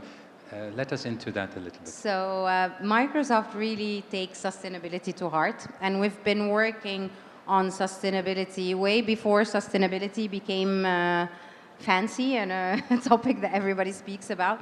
So we've reached our net zero back in 2012. So our commitment is by 2030, we want to become carbon negative. So we're taking more carbon than we're emitting. We want to become water positive.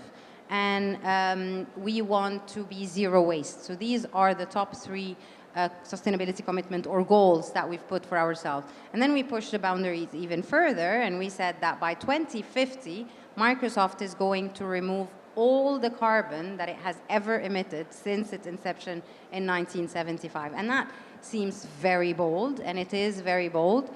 But we're taking the right measures into achieving these goals. So, for instance, we put a $1 billion climate fund that we're really investing into new technology and new project of decarbonization, of carbon removal, and we're helping a lot around the globe into these different initiatives. Of course, we also launched a few years ago the Carbon Calls. We're not doing it alone. We're working with other organizations, NGOs, development partners, other multinationals to really come together and define something that is really important. And we keep saying this, you cannot manage what you cannot measure. So that's what the Carbon Call is all about. So how do we really measure what carbon emissions we are emitting? So this is another initiative globally so that we can have a proper aligned measurement of carbon emission, and then we can really calculate how much we're emitting, how much we're removing, and how we're offsetting that.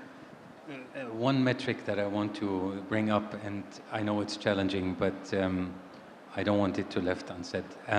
So I think I read that the energy requirements for AI is doubling every 100 days.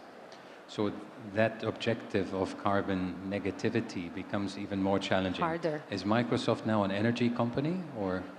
Somehow, yeah. So I actually, I mean, we were just in we had a partner summit in Abu Dhabi last week, and this was one of the questions that was asked to Brad, our vice chair and president. So what are you doing? How are you going to maintain those very bold commitments now that you're investing in AI?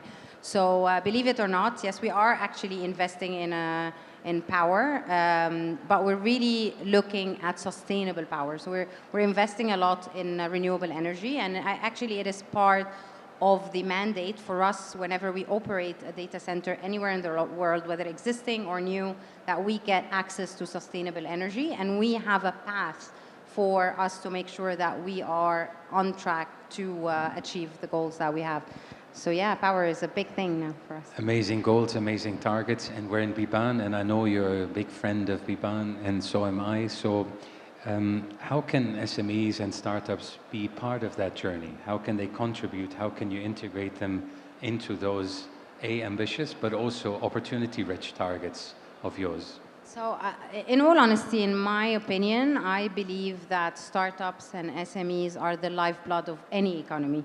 There is no progress, there is no sustainable development without empowering those budding entrepreneurs. They are the heart of innovation. So, I mean, we can invent amazing technology, but then they are the ones who are going to take those models, this technology, and build on it all the appliances that we're going to use. So, I mean, I cannot but make the analogy between this and electricity, for example. When electricity was invented, everybody thought of the light bulb, and that was the thing.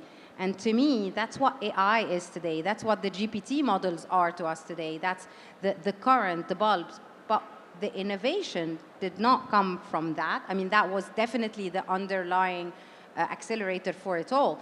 But what happened is we then invented TVs and appliances and so many things. And this is exactly what SMEs and entrepreneurs and startups are going to do for us. They're going to take this amazing technology and develop and innovate and come up with solutions that we haven't even thought of. And that's going to take us to the real revolution that we are on the verge of witnessing. And in my opinion, what we're living today is a massive revolution that exceeds in magnitude that of the internet, the mobile, the cloud, all combined. With an opportunity for SMEs and startups embedded. Absolutely, they Fantastic. are at the heart of it.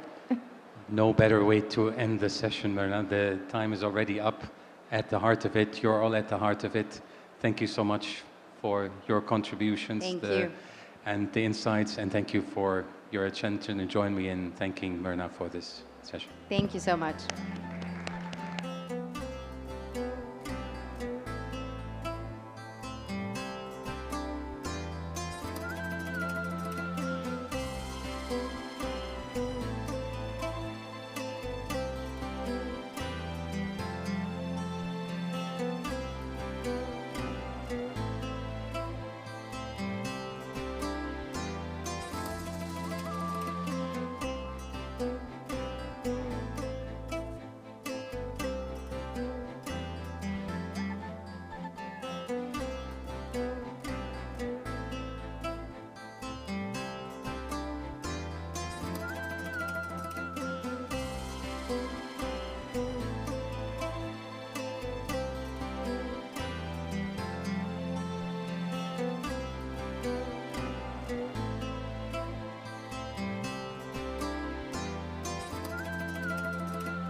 يمسيكم بالخير جميعا، يعطيكم العافية.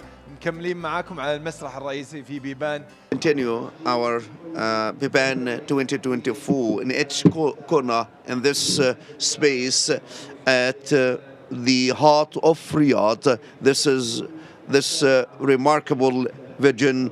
Each space and each area create a different impact. We are discussing the ethics in digital world. We are talking about the cybersecurity when we talk about data and the storage and sharing data and the privacy of such data.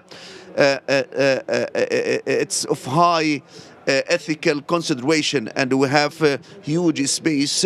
We might turn into philosophy right now, how to use the AI and how to leverage AI, which will directly impact our life. The rule and the leverage of technology can be multiplied 1,000 times. The speed, we cannot cope with the speed. How we to maintain the basic human values, our life is our identity, and our culture and our civilization, and how to protect such momentum that we experience such details from the fraud and the faking and digital infiltration, and so we have huge efforts put in the to monetize this kind of technology, and at the same time there is a way to leverage the technology secure in terms of security and ethically. So this topic is a debatable one and a controversial one. Before I introduce the moderator and the panelists, I need to do some, I would like to ask some question. Who can imagine or expect that AI will constitute an ethical dilemma for the humanity? For the humanity, who think that setting policies accurate by using AI should take place right now? Right now, I think we have it's a space of debate. So, if you allow me to hand mic, please, for the control, I would like to have the insights of the audience. So, please rise up, stand to see you. I would ask you, introduce yourself. Baras Saidi, student of industrial engineering from Jeddah. So you have heavy clothes because of winter. So I'm asking you, you raised your hand when we talk about how such technical details can constitute ethical consideration. We face a huge problem with the advancement of AI. Students rely on the tools of ChatGPT, doing assignment,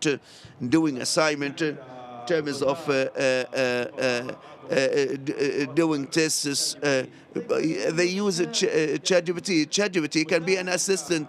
Yes, it can be assistant, can generate ideas for you, but to rely heavily on it. So what would happen if we use ChatGPT? Then this is will reduce the quality of our ideas, and I think this is our qualification has no value at all if we really or heavily rely on AI. Right now, I have training courses at Saudi Airlines, and I have a startup which is BFC. So I think he is the final year at university, and the next session will start right now. I will introduce the panelists. The ethical challenges facing entrepreneurs in today's digital society. Please, let's give big applause for our moderator and our guest. The moderator, the Professor Baris Delatraz, and his guest, the former Director General of Smart Dubai, دكتورة عايشة بن بشر, والentrepreneurship and strategy expert LBS, Mr. Michael Jacobites. Give them big applause. All the best.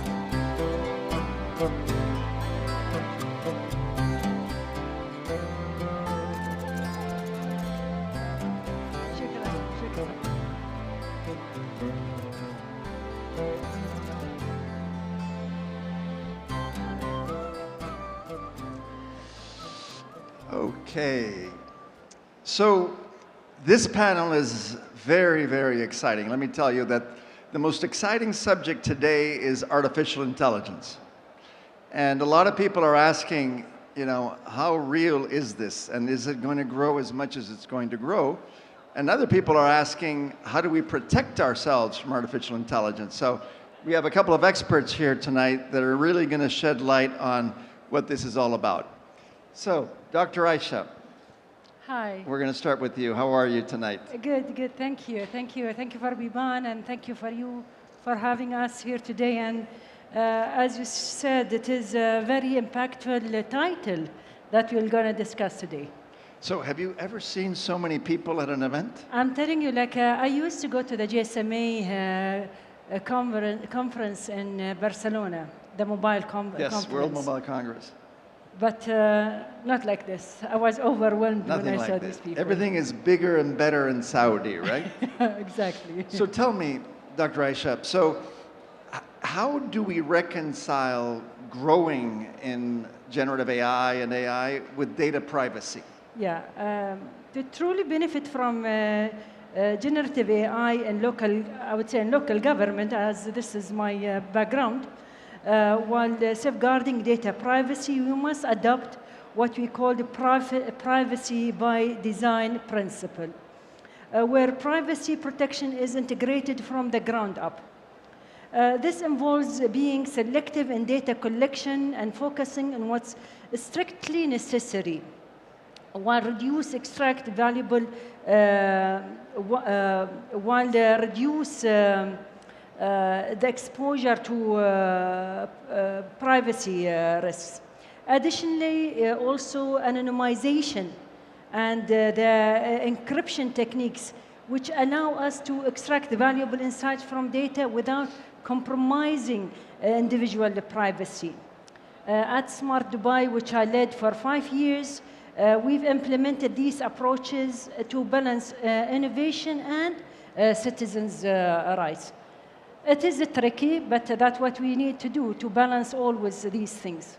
And people, they end up seeing that they can get value from sharing their information. Exactly, right? Because if you put safety and security as the main value for you, you will never gain benefits from the innovation that can be coming out from these data sets. Exactly. I always tell my wife, because she's always saying that Google is following her, but then she loves all the things that Google tells her. Oh, exactly. So, you know, what are you going to do, right? All right, Michael, we're going to look at the other perspective now of AI. You know, I was reading this morning a study by McKinsey or BCG, I wasn't sure which one it was, that said that, you know, everything is going to grow so rapidly with AI and our productivity and everything, and the projections are just crazy. And so how much of this is hype and how much is it real?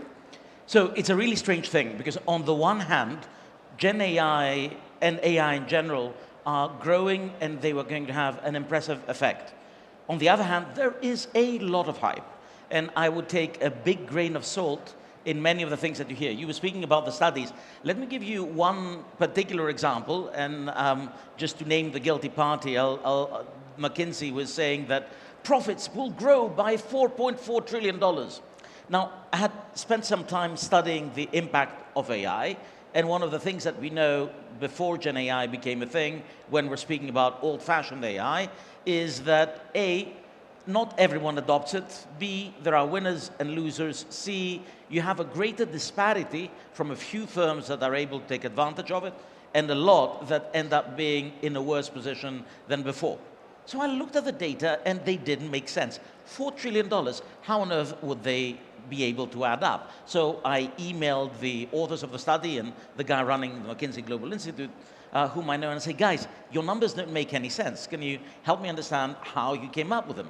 And the answer was, well, we took productivity improvements and we multiplied by the number of companies and by the number of countries, and it's a big number.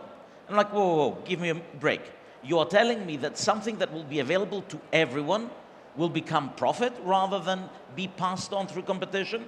It doesn't make sense, and it didn't. But the problem is that many of the consultants are excited to tell you that it will all be profits. And of course they will tell you that, because then they're going to say, why don't you now hire me? And I'm going to tell you how you're going to be turning that into profits, right? It's interesting because when there was another study, again by McKinsey, that February of 23, after the metaverse had burst, said the metaverse profits are going to be between 4 and 5 trillion. They like this number. It's so big that boards should lose their brain, suspend all judgment, go all on. So this is hype. And unfortunately, there is hype because there are people who want to deploy armies to tell you that it will work.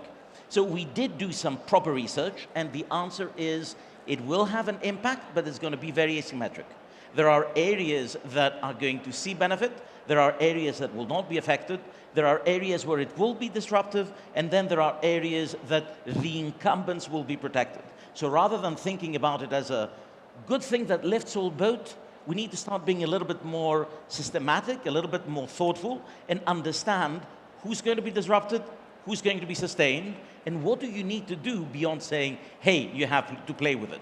It's table stakes. You have to play with it. But what you need to do, that's when a real thoughtful analysis of strategy will actually help you take advantage of this big change in the environment and turn it into something that will be able to push your organization forward. Interesting. So we're going to come back to this in a couple minutes, but I want to get through the ethical considerations here as well. Dr. Aisha, we have a lot of entrepreneurs here today, and I just came back from the competition where they're giving out $1 million in prizes just now. And it was amazing to see that almost over half of the startups had AI in them. So what advice do you give entrepreneurs in terms of data privacy, the ethical implications of using AI? Is there, where do you draw the line in terms of wanting to grow with AI and being, cognizant of the ethical ramifications that you could have on your customers? I would say we need to balance again. Balancing in everything in our life, not only in AI, but balancing the data collection with the privacy and urban development requires also clear frameworks that prioritize citizens' rights. What we've done in Smart Dubai, again, we developed what we call an ethical AI toolkit. It's available not only for government agencies, but also for entrepreneurs, businesses, that they can check if their systems are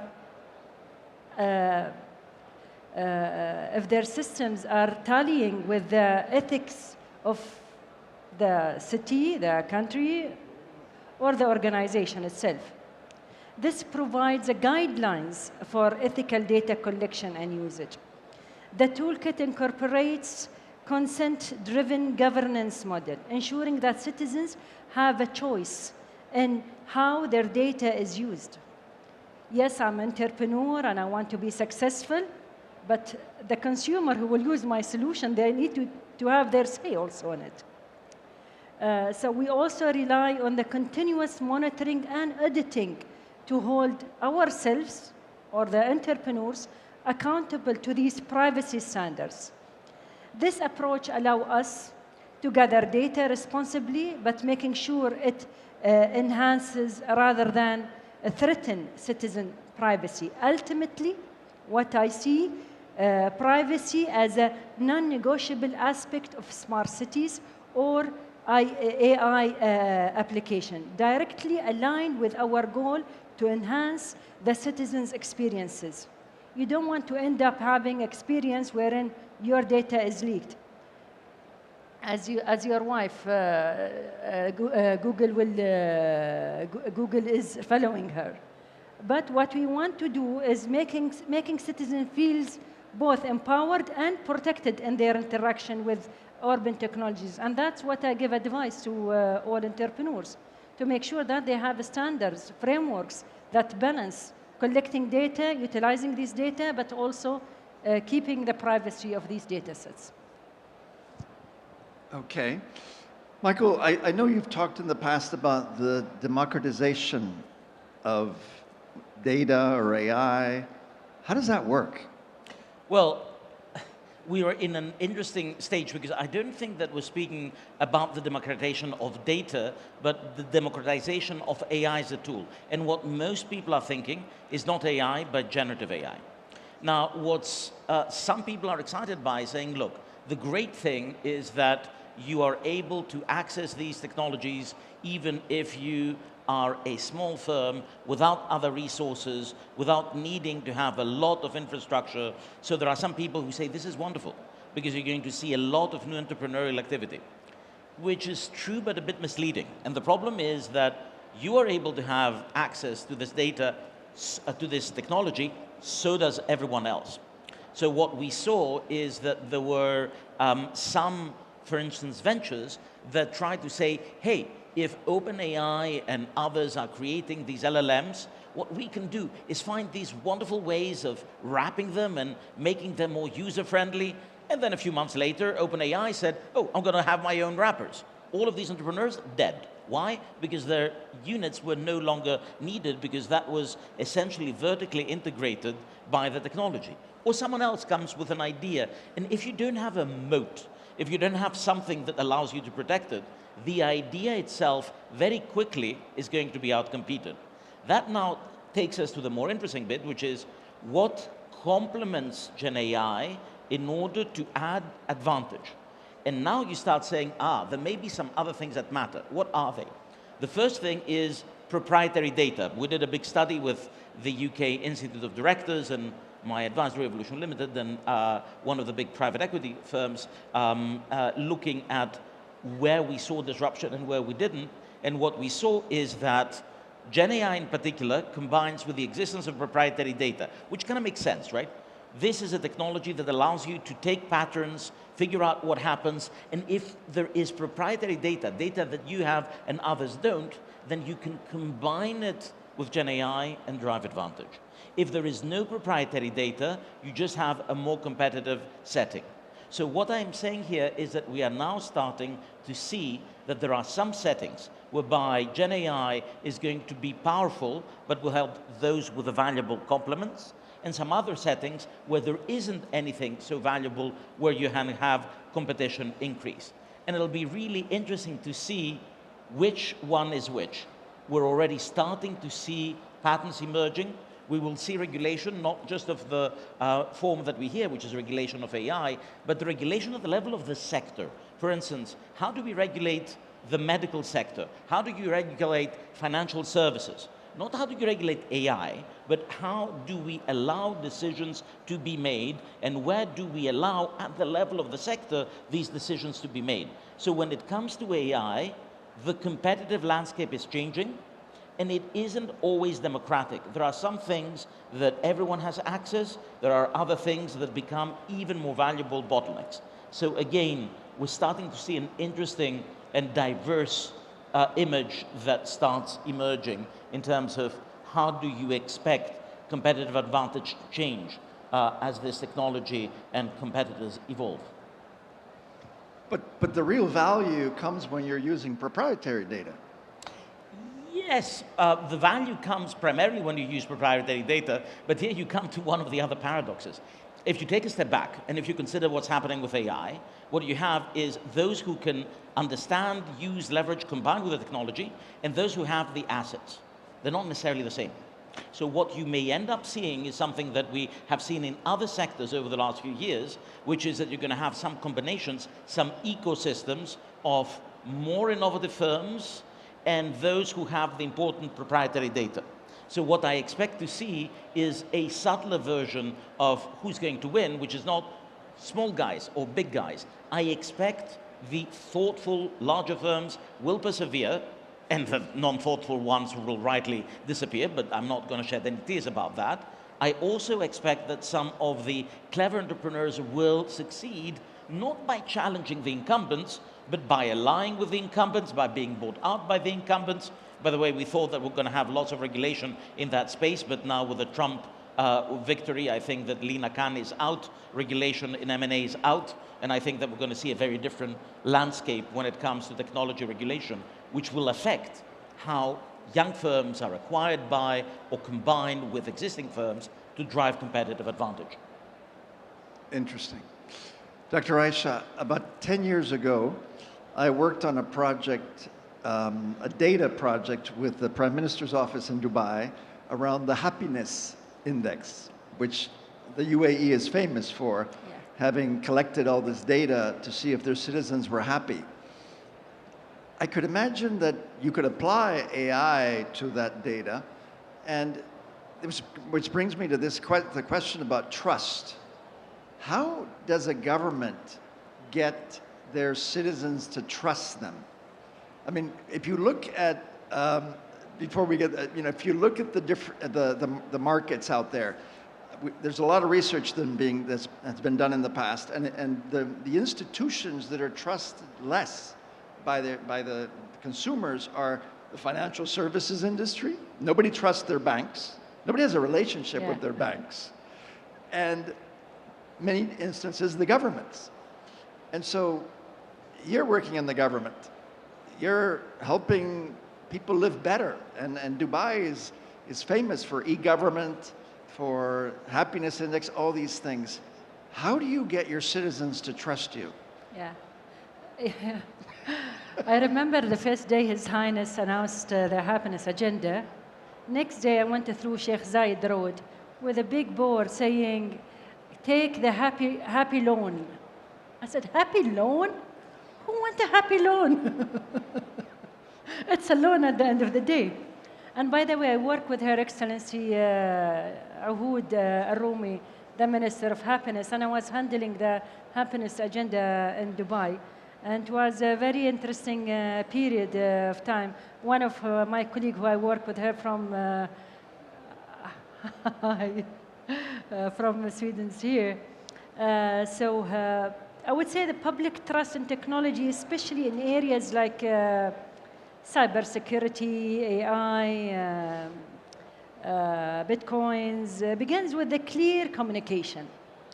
When leaders openly share how data is used and protected, it fosters transparency. In smart cities, and Smart Dubai specifically, we initiated the public engagement forums to allow citizens to voice concerns and better understand our processes.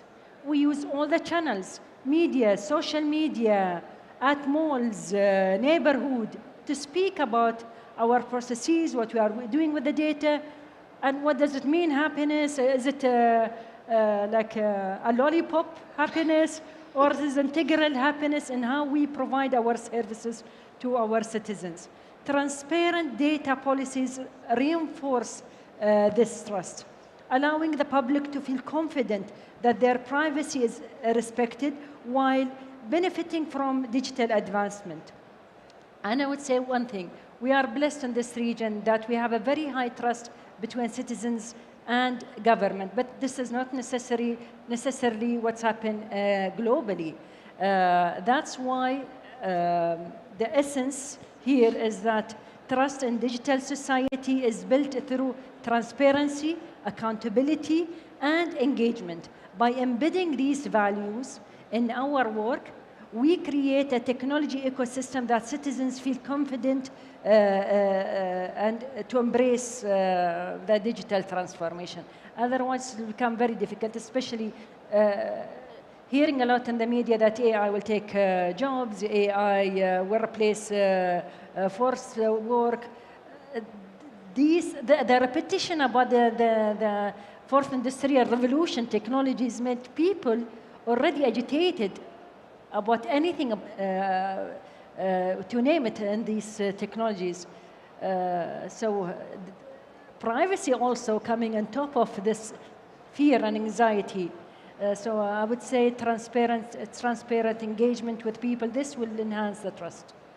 Well, you're right. This region is very lucky. There was a McKinsey study done a few months ago, and they asked, like, in 50 countries, the individuals, are you happy with the direction that your country is going? Number one in the world, Saudi Arabia, 91%. And UAE was in the 80s. So yes, you're lucky. I mean, where we come from is below 50. And so... No comments. Okay. So you're right, that there is a trust already there. And I think the challenge now with AI is to make sure that that trust stays there. Michael, you're a well-known professor at your school. You teach MBAs sometimes, I suppose. I teach MBAs a lot. A recent Wharton study, just a few months ago, said that they had pitted like 10 MBA students against ChatGPT, developing product strategies. And in 83% of the cases, ChatGPT beat the MBAs.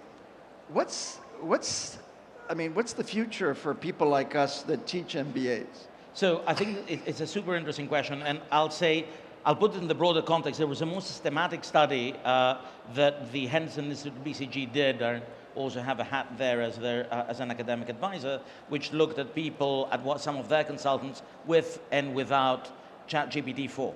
And then they said, go out and create footwear strategy. And those who did, people were super excited with the slides, and they all looked very, very much better.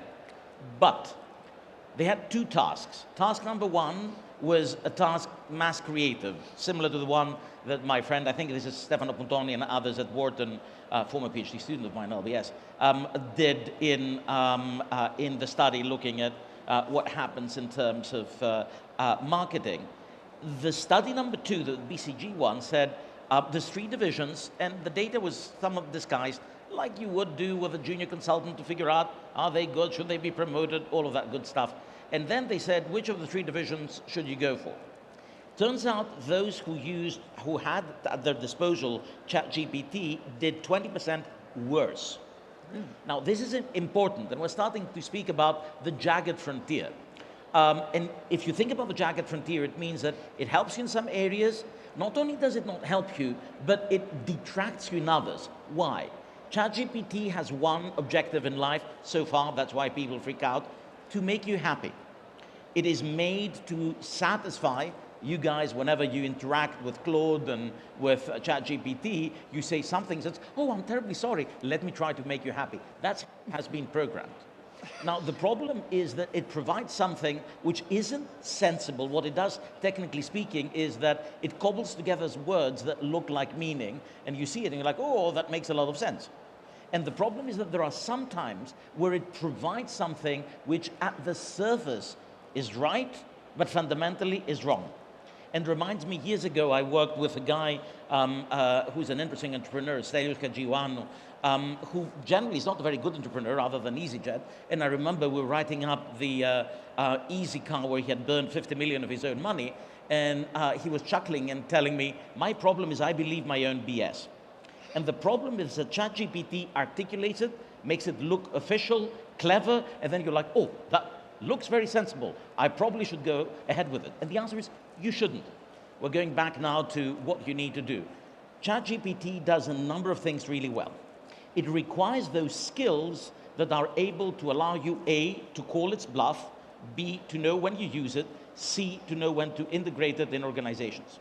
So ironically, I think that what remains for us is to rethink what we do as we train students. And I have an angst about that. I co-chaired LBS's AI task force because, you know, when I looked at ChatGPT, I lost my sleep. I'm like, I'm saying that some areas will be disrupted, others will not. The first to be disrupted is going to be business education or advising, the 2 things I do. So I'm like, okay, let's see what's happening. The good news is there will be things that are complements that allow you to combine judgment with what you get by way of analysis. And the question of framing, the question of understanding what you accept and what you don't, the question of integrating it is going to be needed. So what do I expect from business schools? Less analysts for Accenture, less analysts for the big banks, and in a way, almost perhaps a return to people who work in organizations or in entrepreneurial contexts and who are at the nexus of the technology and its application. And this is where the future is going to be. Don't believe technology will solve your problems. Technology will make strategy and straight thinking even more important. Don't believe people who tell you it's going to give you a silver bullet. It won't. And will we need to train, even retrain ourselves? Heck yeah. Amazing. Well, the story has just begun with ChatGPT. Actually, I was in the flight, I was reading MIT review, Technology Review magazine, and it was saying that what we need to fear is our addiction to ChatGPT, and that we won't be lonely, we will be attached to the ChatGPT because how friendly ChatGPT became with people. And it makes like you happy. Asking if you are happy, do you want anything more? And all these emotions that ChatGPT start to show. It never says no, right? Well, it's more than that. There was a hospital where there was a robot that would provide mental security. Kiddos hugged the robot. You know, they're more thoughtful than we are when it comes to human needs. So expect to see weird things as you move ahead. Absolutely agreed. Let's please give a hand to our panel here. Thank you. Thank you, thank you, thank you. Thank you. Thank you, thank you. Very much. Very good fun.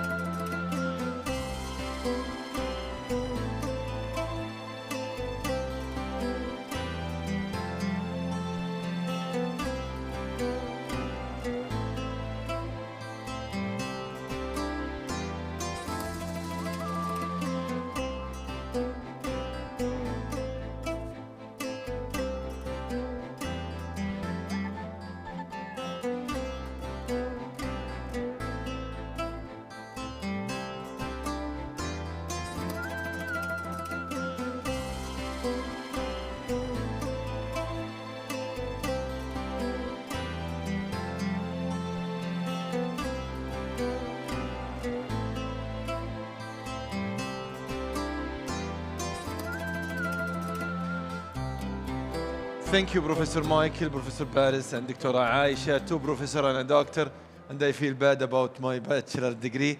All the best. Thank you so much for this amazing session. جودة الحياة كلمة لها وقع. Of life. It has a nice actually rhythm. Kingdom of Saudi Arabia, we just take it to improve life. It's also we take it seriously in our Vision 2030 as specialized for quality of life. Many of the achievements have been a target and have been achieved actually, and hopefully we're looking forward to achieve most of our lifestyles. Now, to improve our lifestyles, are we really going to talk about it? Our next speaker, Mr. Khalid Al-Usaimi, will talk about the lifestyle and the quality of life.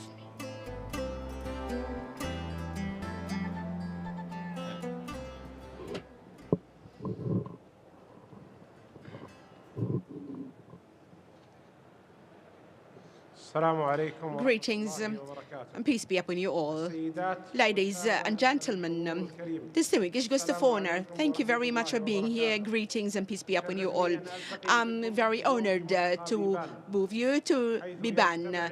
So when we are passionate and desire of a positive change, now we are happy actually to point whatever we have achieved and we draw the landscape and milestone of our future, which is positive and promising future. 2030, it's our vision that been led by our Crown Prince Mohammed bin Salman, the Crown Prince, the chief member of the council members. We have lit in our mind, in Vision 2030, that is not only thriving to improve our lifestyle and quality of life. Not only that, we also polarizing and targeting all the investments, opportunities and inspirations.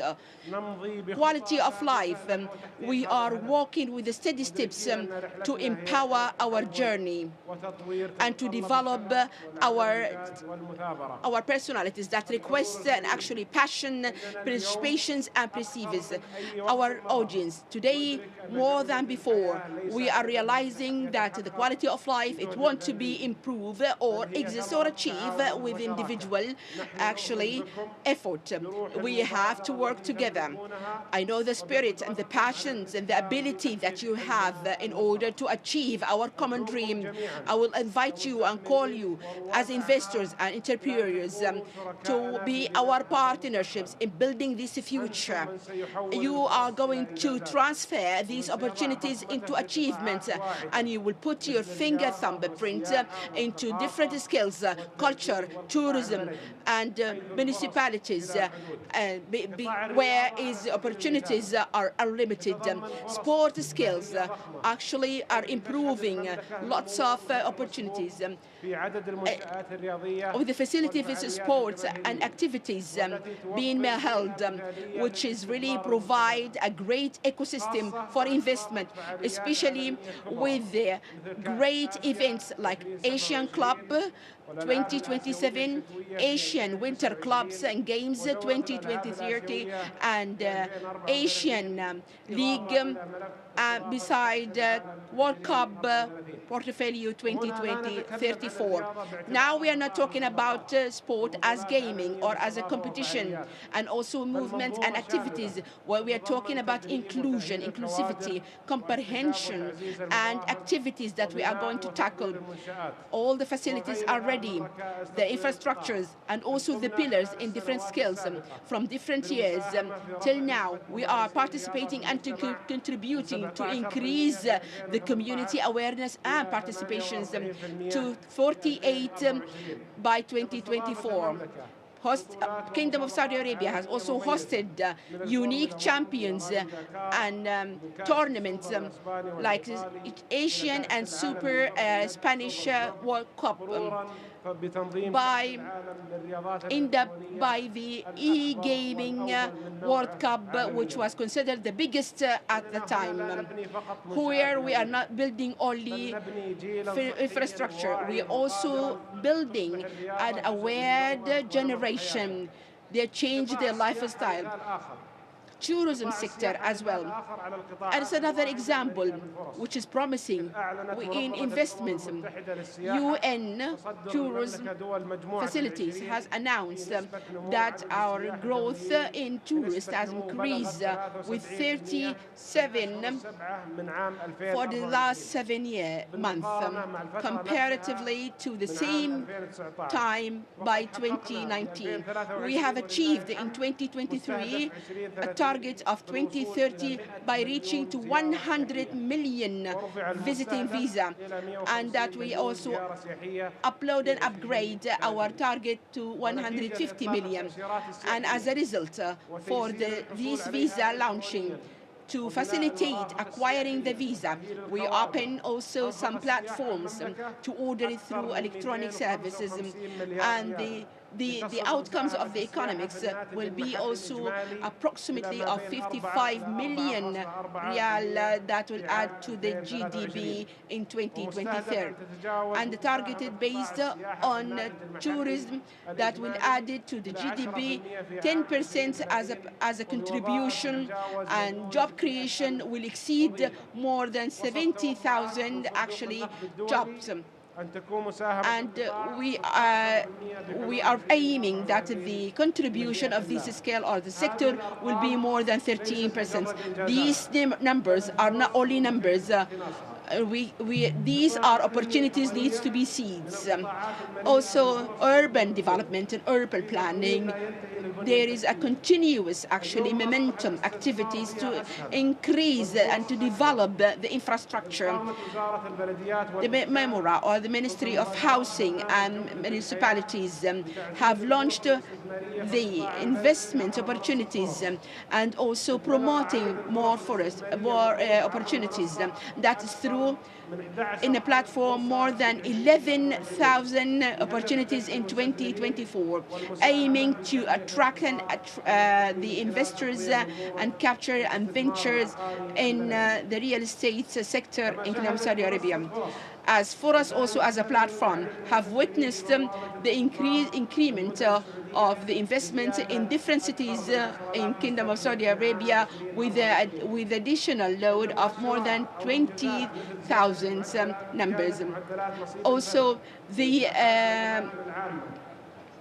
percentage of each capita has been increased by baseline 2030 3.35 and to develop and establish more than 8,000 park and garden around the districts. So all of these are working together. These can be read as a great opportunities for investment in the green landscapes and also in building the capacities and building and developing the capabilities. These are to include, I would like to thank our leadership, our rational leadership, to reach to these actually development and progress. All of you, entrepreneurs, and thank you very much for your support, as well as the investors.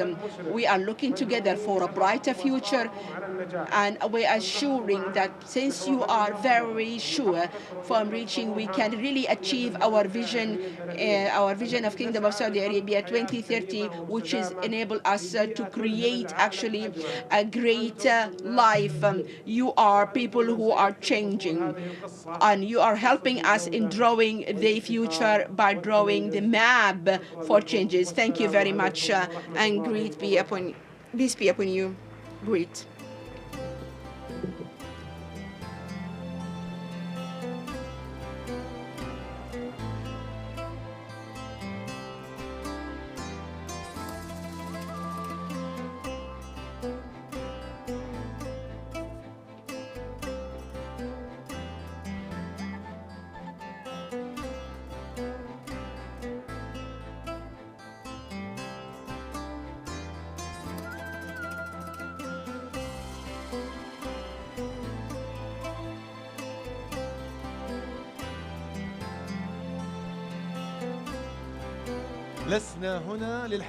We are not here to talk about the achievements. This is actually a great beginning for the CEOs, and these are the things that we are talking about in the future, the targets of our vision for the quality of life. And I'm so captivated with this personality under the name of our leadership, under the patronage of our kingdom, the custodian of the two holy mosques.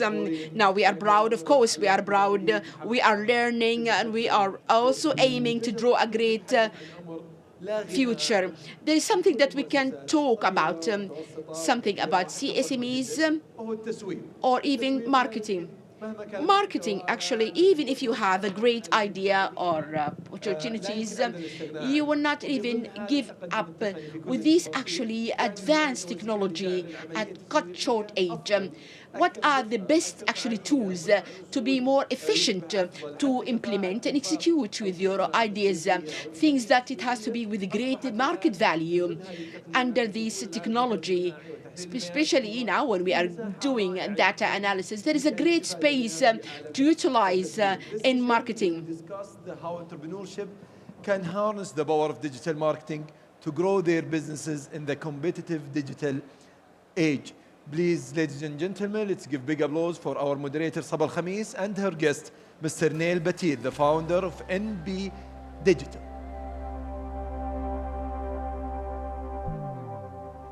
Hello? Okay. Assalamu alaikum.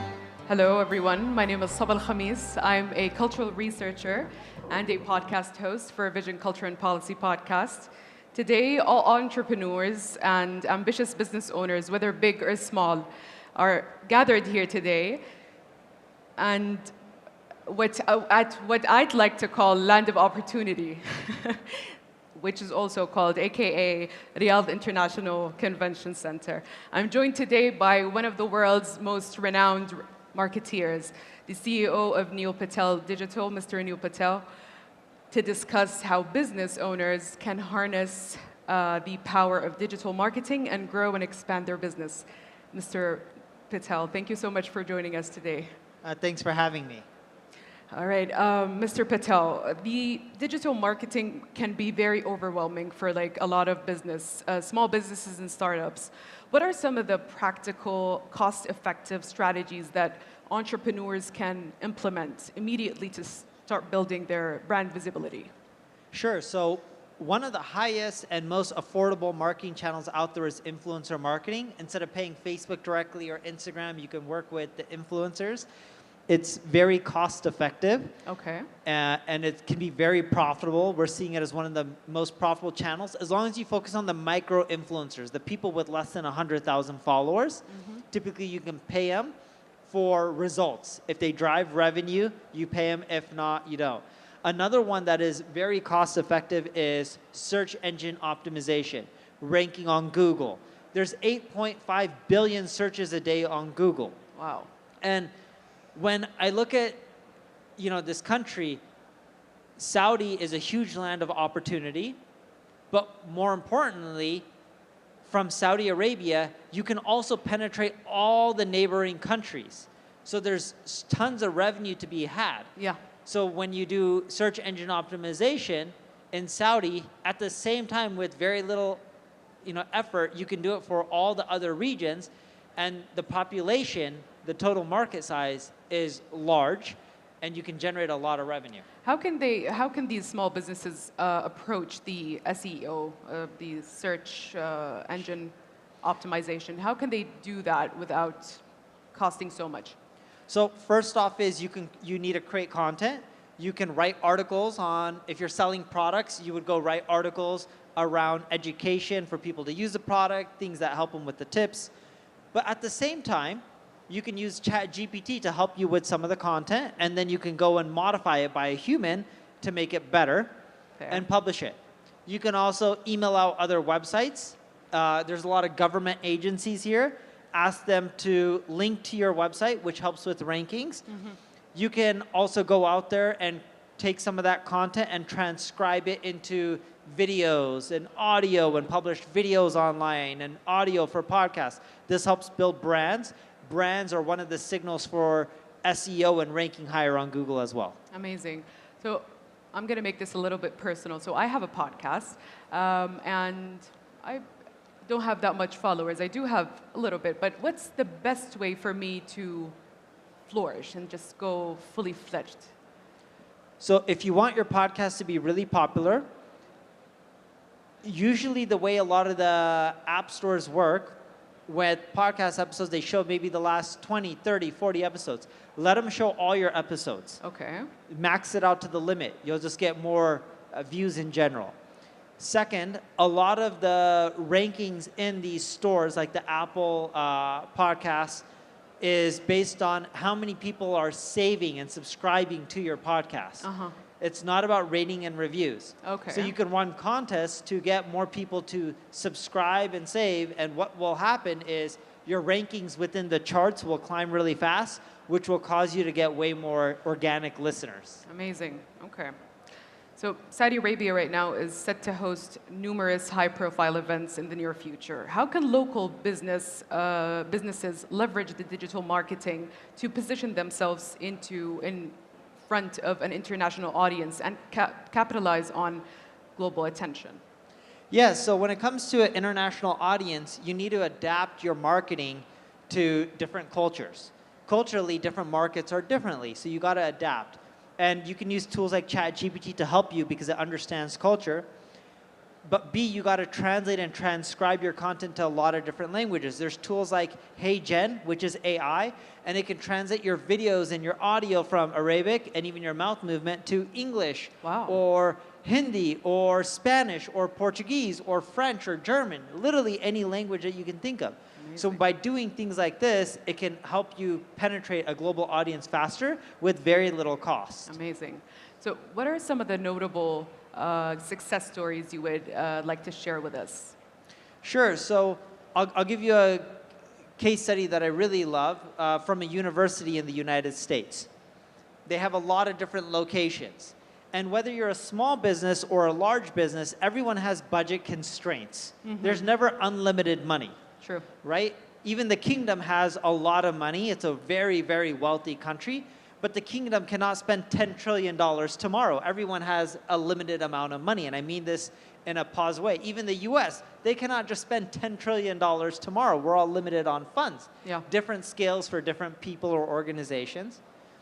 And where I'm getting with this is, even if you have a limited pool of money and you're trying to penetrate more and more markets, you can use a lot of this technology to help you and automate and systemize a lot of your approach so you can get way more done with less money and less humans that are in the loop. Okay. But with this case study of UTI, this university, they had, of course, limited budget, and it's a university in the United States. We used ChatGPT to do research on all the cities around the university campuses, because they have a lot. Okay. And then what we did is we used that data to give to humans to create content around all their campuses and optimize it for education and learning and their business. And we saw over a 200% increase in traffic. Oh, wow. With quick period of time, low cost, and low expenditure. That's amazing. That's right, on the human side. We didn't use a lot of humans, we didn't use a lot of money, and we were able to get the results quickly. Wow.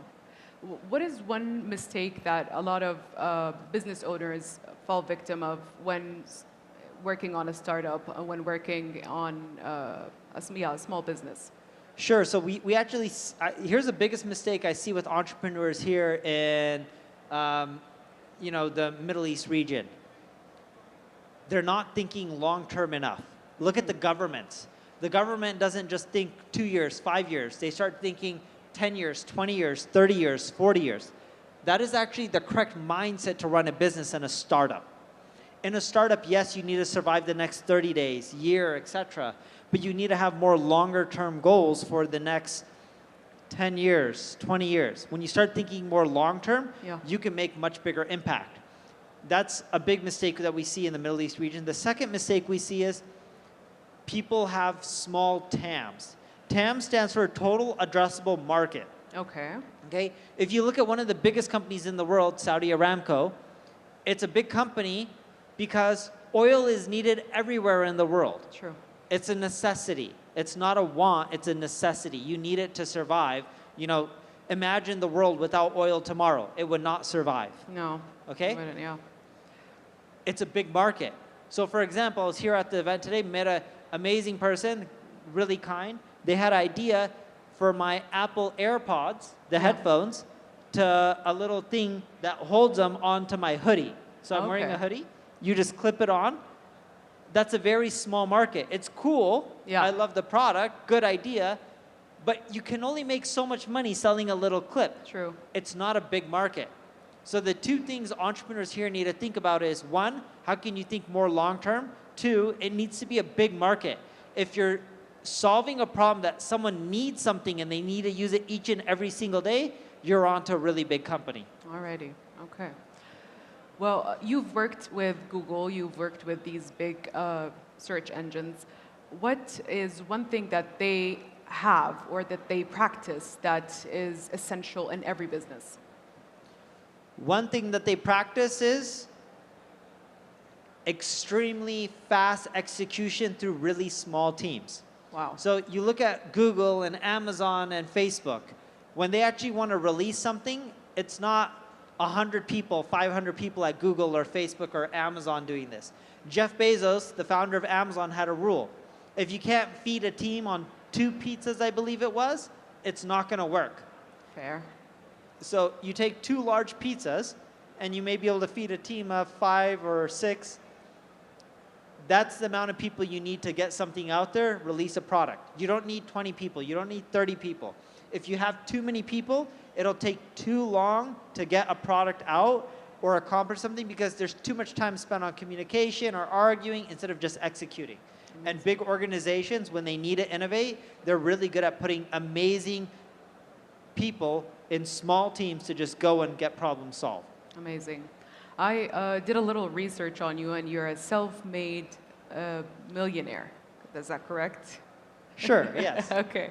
Can you tell us how you came to where you are?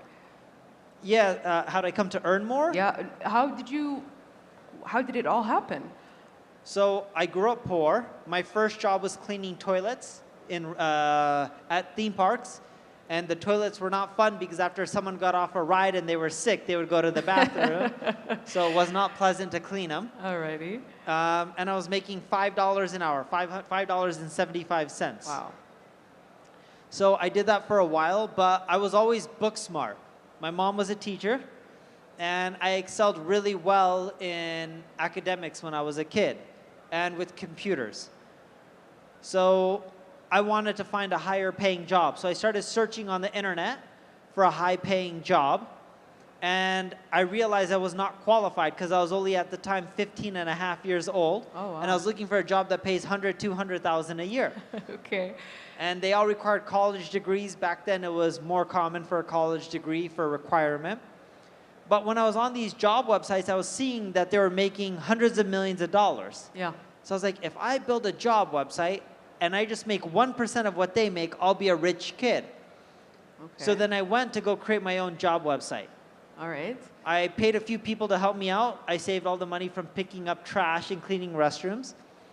I got the website launched, and then no one came to it. Oh. So then I learned, I'm like, oh, you actually had to do marketing. Fair. So then I saved more money from cleaning restrooms. I paid a marketing firm very little money. I got no results. I didn't have much money to pay them. And I ran out of cash. So then I had to learn marketing on my own. I experimented, I read, I got good at it. And I got a lot of people to my website. Wow. And I started ranking on Google. It was becoming really popular. But I didn't know how to make money. The site was just popular. So I said, you know what? This is hard. I'm just going to go to college early. So I started nighttime college classes when I was 16. Wow. And I was also taking college classes in my high school because we had AP and IB classes, so you'd get college credit. And at nighttime college, my class was Speech 101. Okay. So I gave a speech on how Google's algorithm worked. And one of the people in there was a sales rep at a power supply manufacturer. And you need power in airplanes and medical equipment. And they provided the power supply units for them. So then he said, hey, my company's looking for someone like you. We don't know what it's called. This is new. Can you help us out? So they gave me a contract for $5,000 a month when I was 16 at that time. Wow. And I drove him $25 million in sales. Wow. So the owner of the company was really happy. He said, my son owns an ad agency. He wants to give you 3 more customers. And there were big companies. One was ING Direct, a big bank in Europe. Countrywide, which is now owned by Bank of America, which is a big bank in the United States. Yeah. And Blue Cross, which is one of the biggest health insurance companies in the United States. Wow. So then his dad's like, can he give you $5,000 a month per company? So I'm 16, now making $20,000 a month. And I was driving a lot of revenue, and I just didn't understand the value of my work. And then from there, created a company. Then I got into software.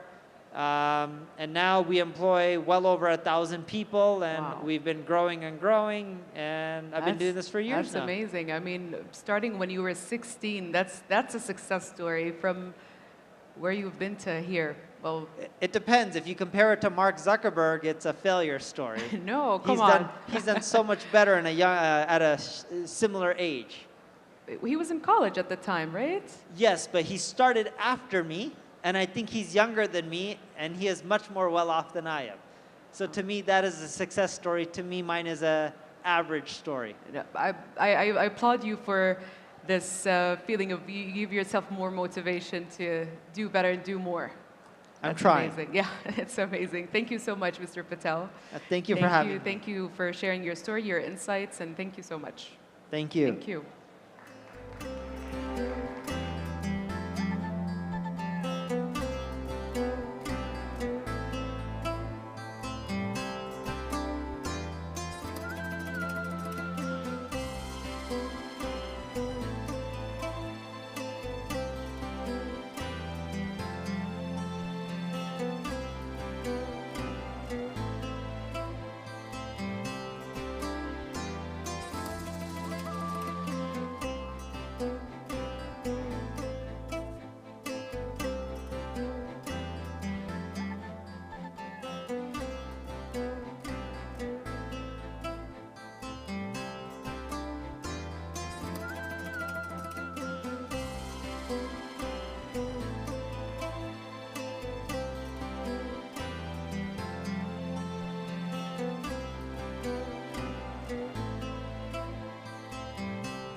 مسي عليكم بالخير جميعا. هذه آخر جلسة وآخر متحدث قبل لا نوصل لختام بيبان 24، وعندنا مفاجأة متأكد ستكون رائعة. Session to conclude and to close Biban24. The next speaker is going to talk about the mix of internet, how we can link different worlds and different cultures, and how can be combined in entrepreneur ecosystem. So you can find entrepreneurs from different parts of the world. This kind of linkage and the connectivity, how to select the best, and this is the core of the next session. Collaboration among entrepreneurs, investors, and policymakers is shaping the future of global entrepreneurship. Please, let's give big applause for our speaker, Jeff Hoffman, the chairman of the board, Global Entrepreneurship Network. Mr. Jeff, the best. Thank you. Thank you. So I am looking for where's the countdown clock? It's not, okay, there we go. So I just wanted to spend just a few minutes and talk about the importance of cross-border collaboration in the future of entrepreneurship and in successful entrepreneurship. And probably the most important thing to realize, and the opportunity with cross-border collaboration, is recognizing that the key to success for startups is not funding, it's talent. And a lot of times when we talk to startups and growth companies, scale-ups, and we ask them what they need to succeed, they immediately say they need more funding.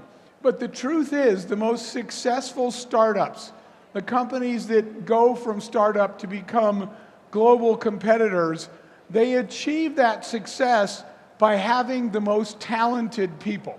So it's not a money game, it's a talent game. Given the fact that talent is the key to success for startups, in fact, it's important that we recognize that the scarcest capital in the world, again, is not financial capital, it's human capital. So what happened in the cross-border, what happened in COVID during this time was that a lot of companies, when we used to acquire talent for a startup, it used to be people that could come to your office and work at your company. That's how you hired people, if they physically came to your office. And then COVID happened. And in COVID, everybody went online and everybody was forced to become digital, and we were forced to work with employees at home. But the realization, the good news, the silver lining from COVID was we discovered that we could work with employees who were not in our office because we had no choice. And so now we have an unbelievable opportunity for the future of global entrepreneurship, which is to access talent across every border. So today, if I need somebody that's a marketing genius, I can pick somebody anywhere in the world. I can use technology to get remote workers, to get virtual workers, and instead of choosing the employees that are closest to me, I can choose the employees that are best suited to doing this job. So it has become an online connected world. And people have the opportunity now to acquire talent from a global talent pool. That is a huge opportunity. And the startups that are going to succeed are the startups that are accessing the best talent in the world. As we said, funding is important, but human capital is the most valuable resource. So that's the opportunity, the future. That's one of the aspects of the future of global entrepreneurship, is companies won't look the same as they used to. Companies will consist of a global employee list, right? So I will have Saudi employees here in the kingdom. I'll have American employees in the US. I'll have African employees in Africa. I couldn't do that before the technology that we have today. Your job today to become a successful startup is to access the talent that's best suited in every geographical region to make you a winner. And so along that same opportunity of accessing global talent all over the world, that's also how we can build markets. We can access markets by reaching out to people online through all of today's tools. LinkedIn is one of the best ones.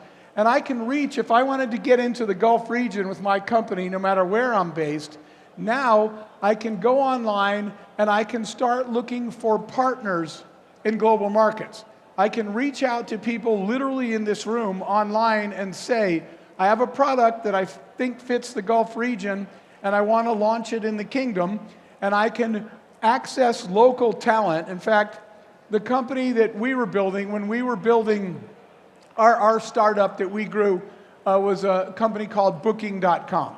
In order to take Booking.com from a little tiny startup in a little room in one country to a company that now does business in over 200 countries and territories, we had to do that by accessing talented local people in all these markets.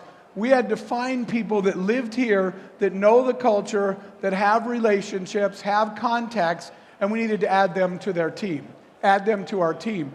And so that formula, I believe we were successful. This company is a startup that was started like any other little startup of all these 1,300 amazing startups you have in this building. We were one of those little startups, and it's a company today that actually is worth about $140 billion. And when people ask, how did you guys build a successful global company? Again, the answer is really simple, because we had the best talent in the world working on our company. We had the best talent because we used cross-border collaboration to get a diverse set of ideas from people smarter than us in every market. There's nobody that lives in my country, in the US, that understands the Saudi market like somebody who lives here in the kingdom. That applies for every market that we entered, as we access the talent in those spaces that were able to help us succeed there. So not only are we getting employees, but we're getting customers and partners in those markets. We can reach out across borders and form partnerships. When we wanted to take our business and go into Asia, we didn't pretend that we knew Asia and that we knew the market, and we didn't have our American employees go into Asia and say, well, we understand this market. We formed a strategic partnership by reaching out to companies at the time in Hong Kong and saying, look, can we partner, form a joint venture with your local talent on the ground who knows the market better than we do? So we formed partnerships in Europe and Asia and the Middle East. We acquired employees in the MENA region and all around the world. And then we use that same access to a global market to start building customers, right? Because now we can reach out to customers electronically across borders, discuss our value proposition, figure out how our value proposition works here in your market, and then deliver our product. So for me, I wish I had started my startup now, when we have access. Again, my topic is cross-border collaboration. When we have access to all this technology into a completely connected world of again, strategic partners, customers, and employees across the globe. So my recommendation to everybody here is make sure that you are using this opportunity to build a truly global team. As my current role as chairman of the Global Entrepreneurship Network, there's a reason you keep seeing us here in Riyadh, right? We have unbelievable partnerships with you guys here, with Monchat, with MISC Foundation, with what we're doing with the Entrepreneurship World Cup, which we just finished judging down there. We have built partnerships with you here locally on the ground that enables us to understand how to do business in the Gulf, how to do business in the Kingdom, and it accelerates our ability to be successful because, again, we recently hired more local staff on our team as well here. So I only had a few minutes, but that's what I wanted to share today. It's a globally connected world. The key to success for SMEs and startups is not more funding, it's more talent. The key for a country in a region to become a world leader is to retain and attract talent. As a country, we need, and I spent a lot of time with a lot of young Saudi entrepreneurs, we need them to stay here. We don't want them to go to the West somewhere. We want them to launch their company here. We want them to scale their company here. We want them to create jobs and economic impact here. And we do that by developing the resources we need to keep the talent right here. So again, on behalf of Jen, we are thrilled to partner with you guys. I am thrilled that I spend so much time in Riyadh. It's like a second home for me now. But we could do none of this if we had not partnered with the local organizations and the local talent. So please, all the entrepreneurs that are out there, use what you have at your fingertips. Build the best team, not the closest team. Build a globally talented team. When I used to walk through the halls of our company, I would walk down the hall sometime and I would look at our team and I would think, even if we changed industries, we would still win because all the best people in the entire industry work for our company. You all have that opportunity now. Thank you for giving me a couple of minutes of your time.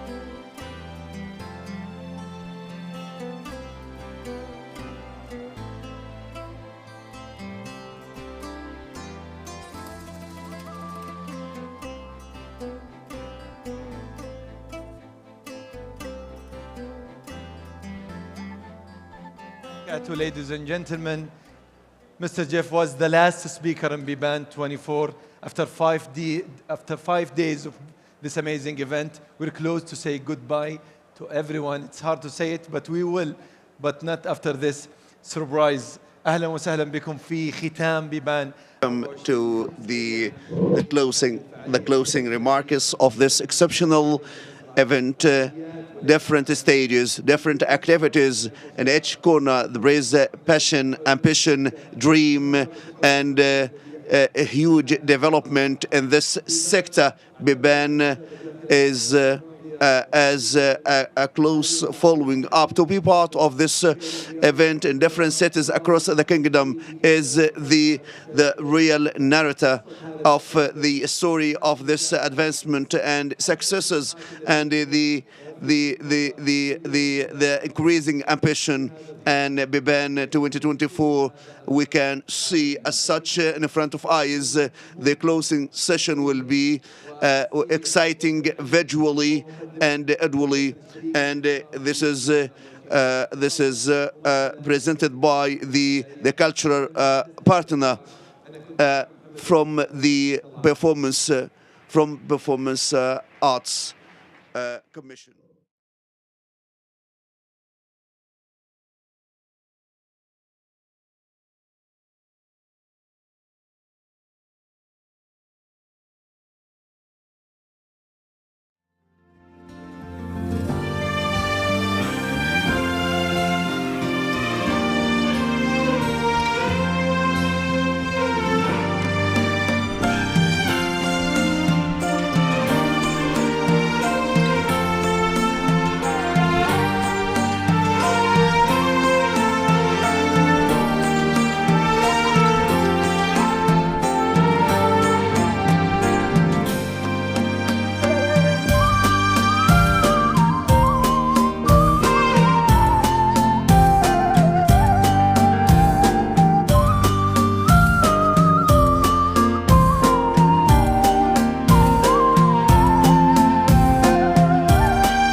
Thank you.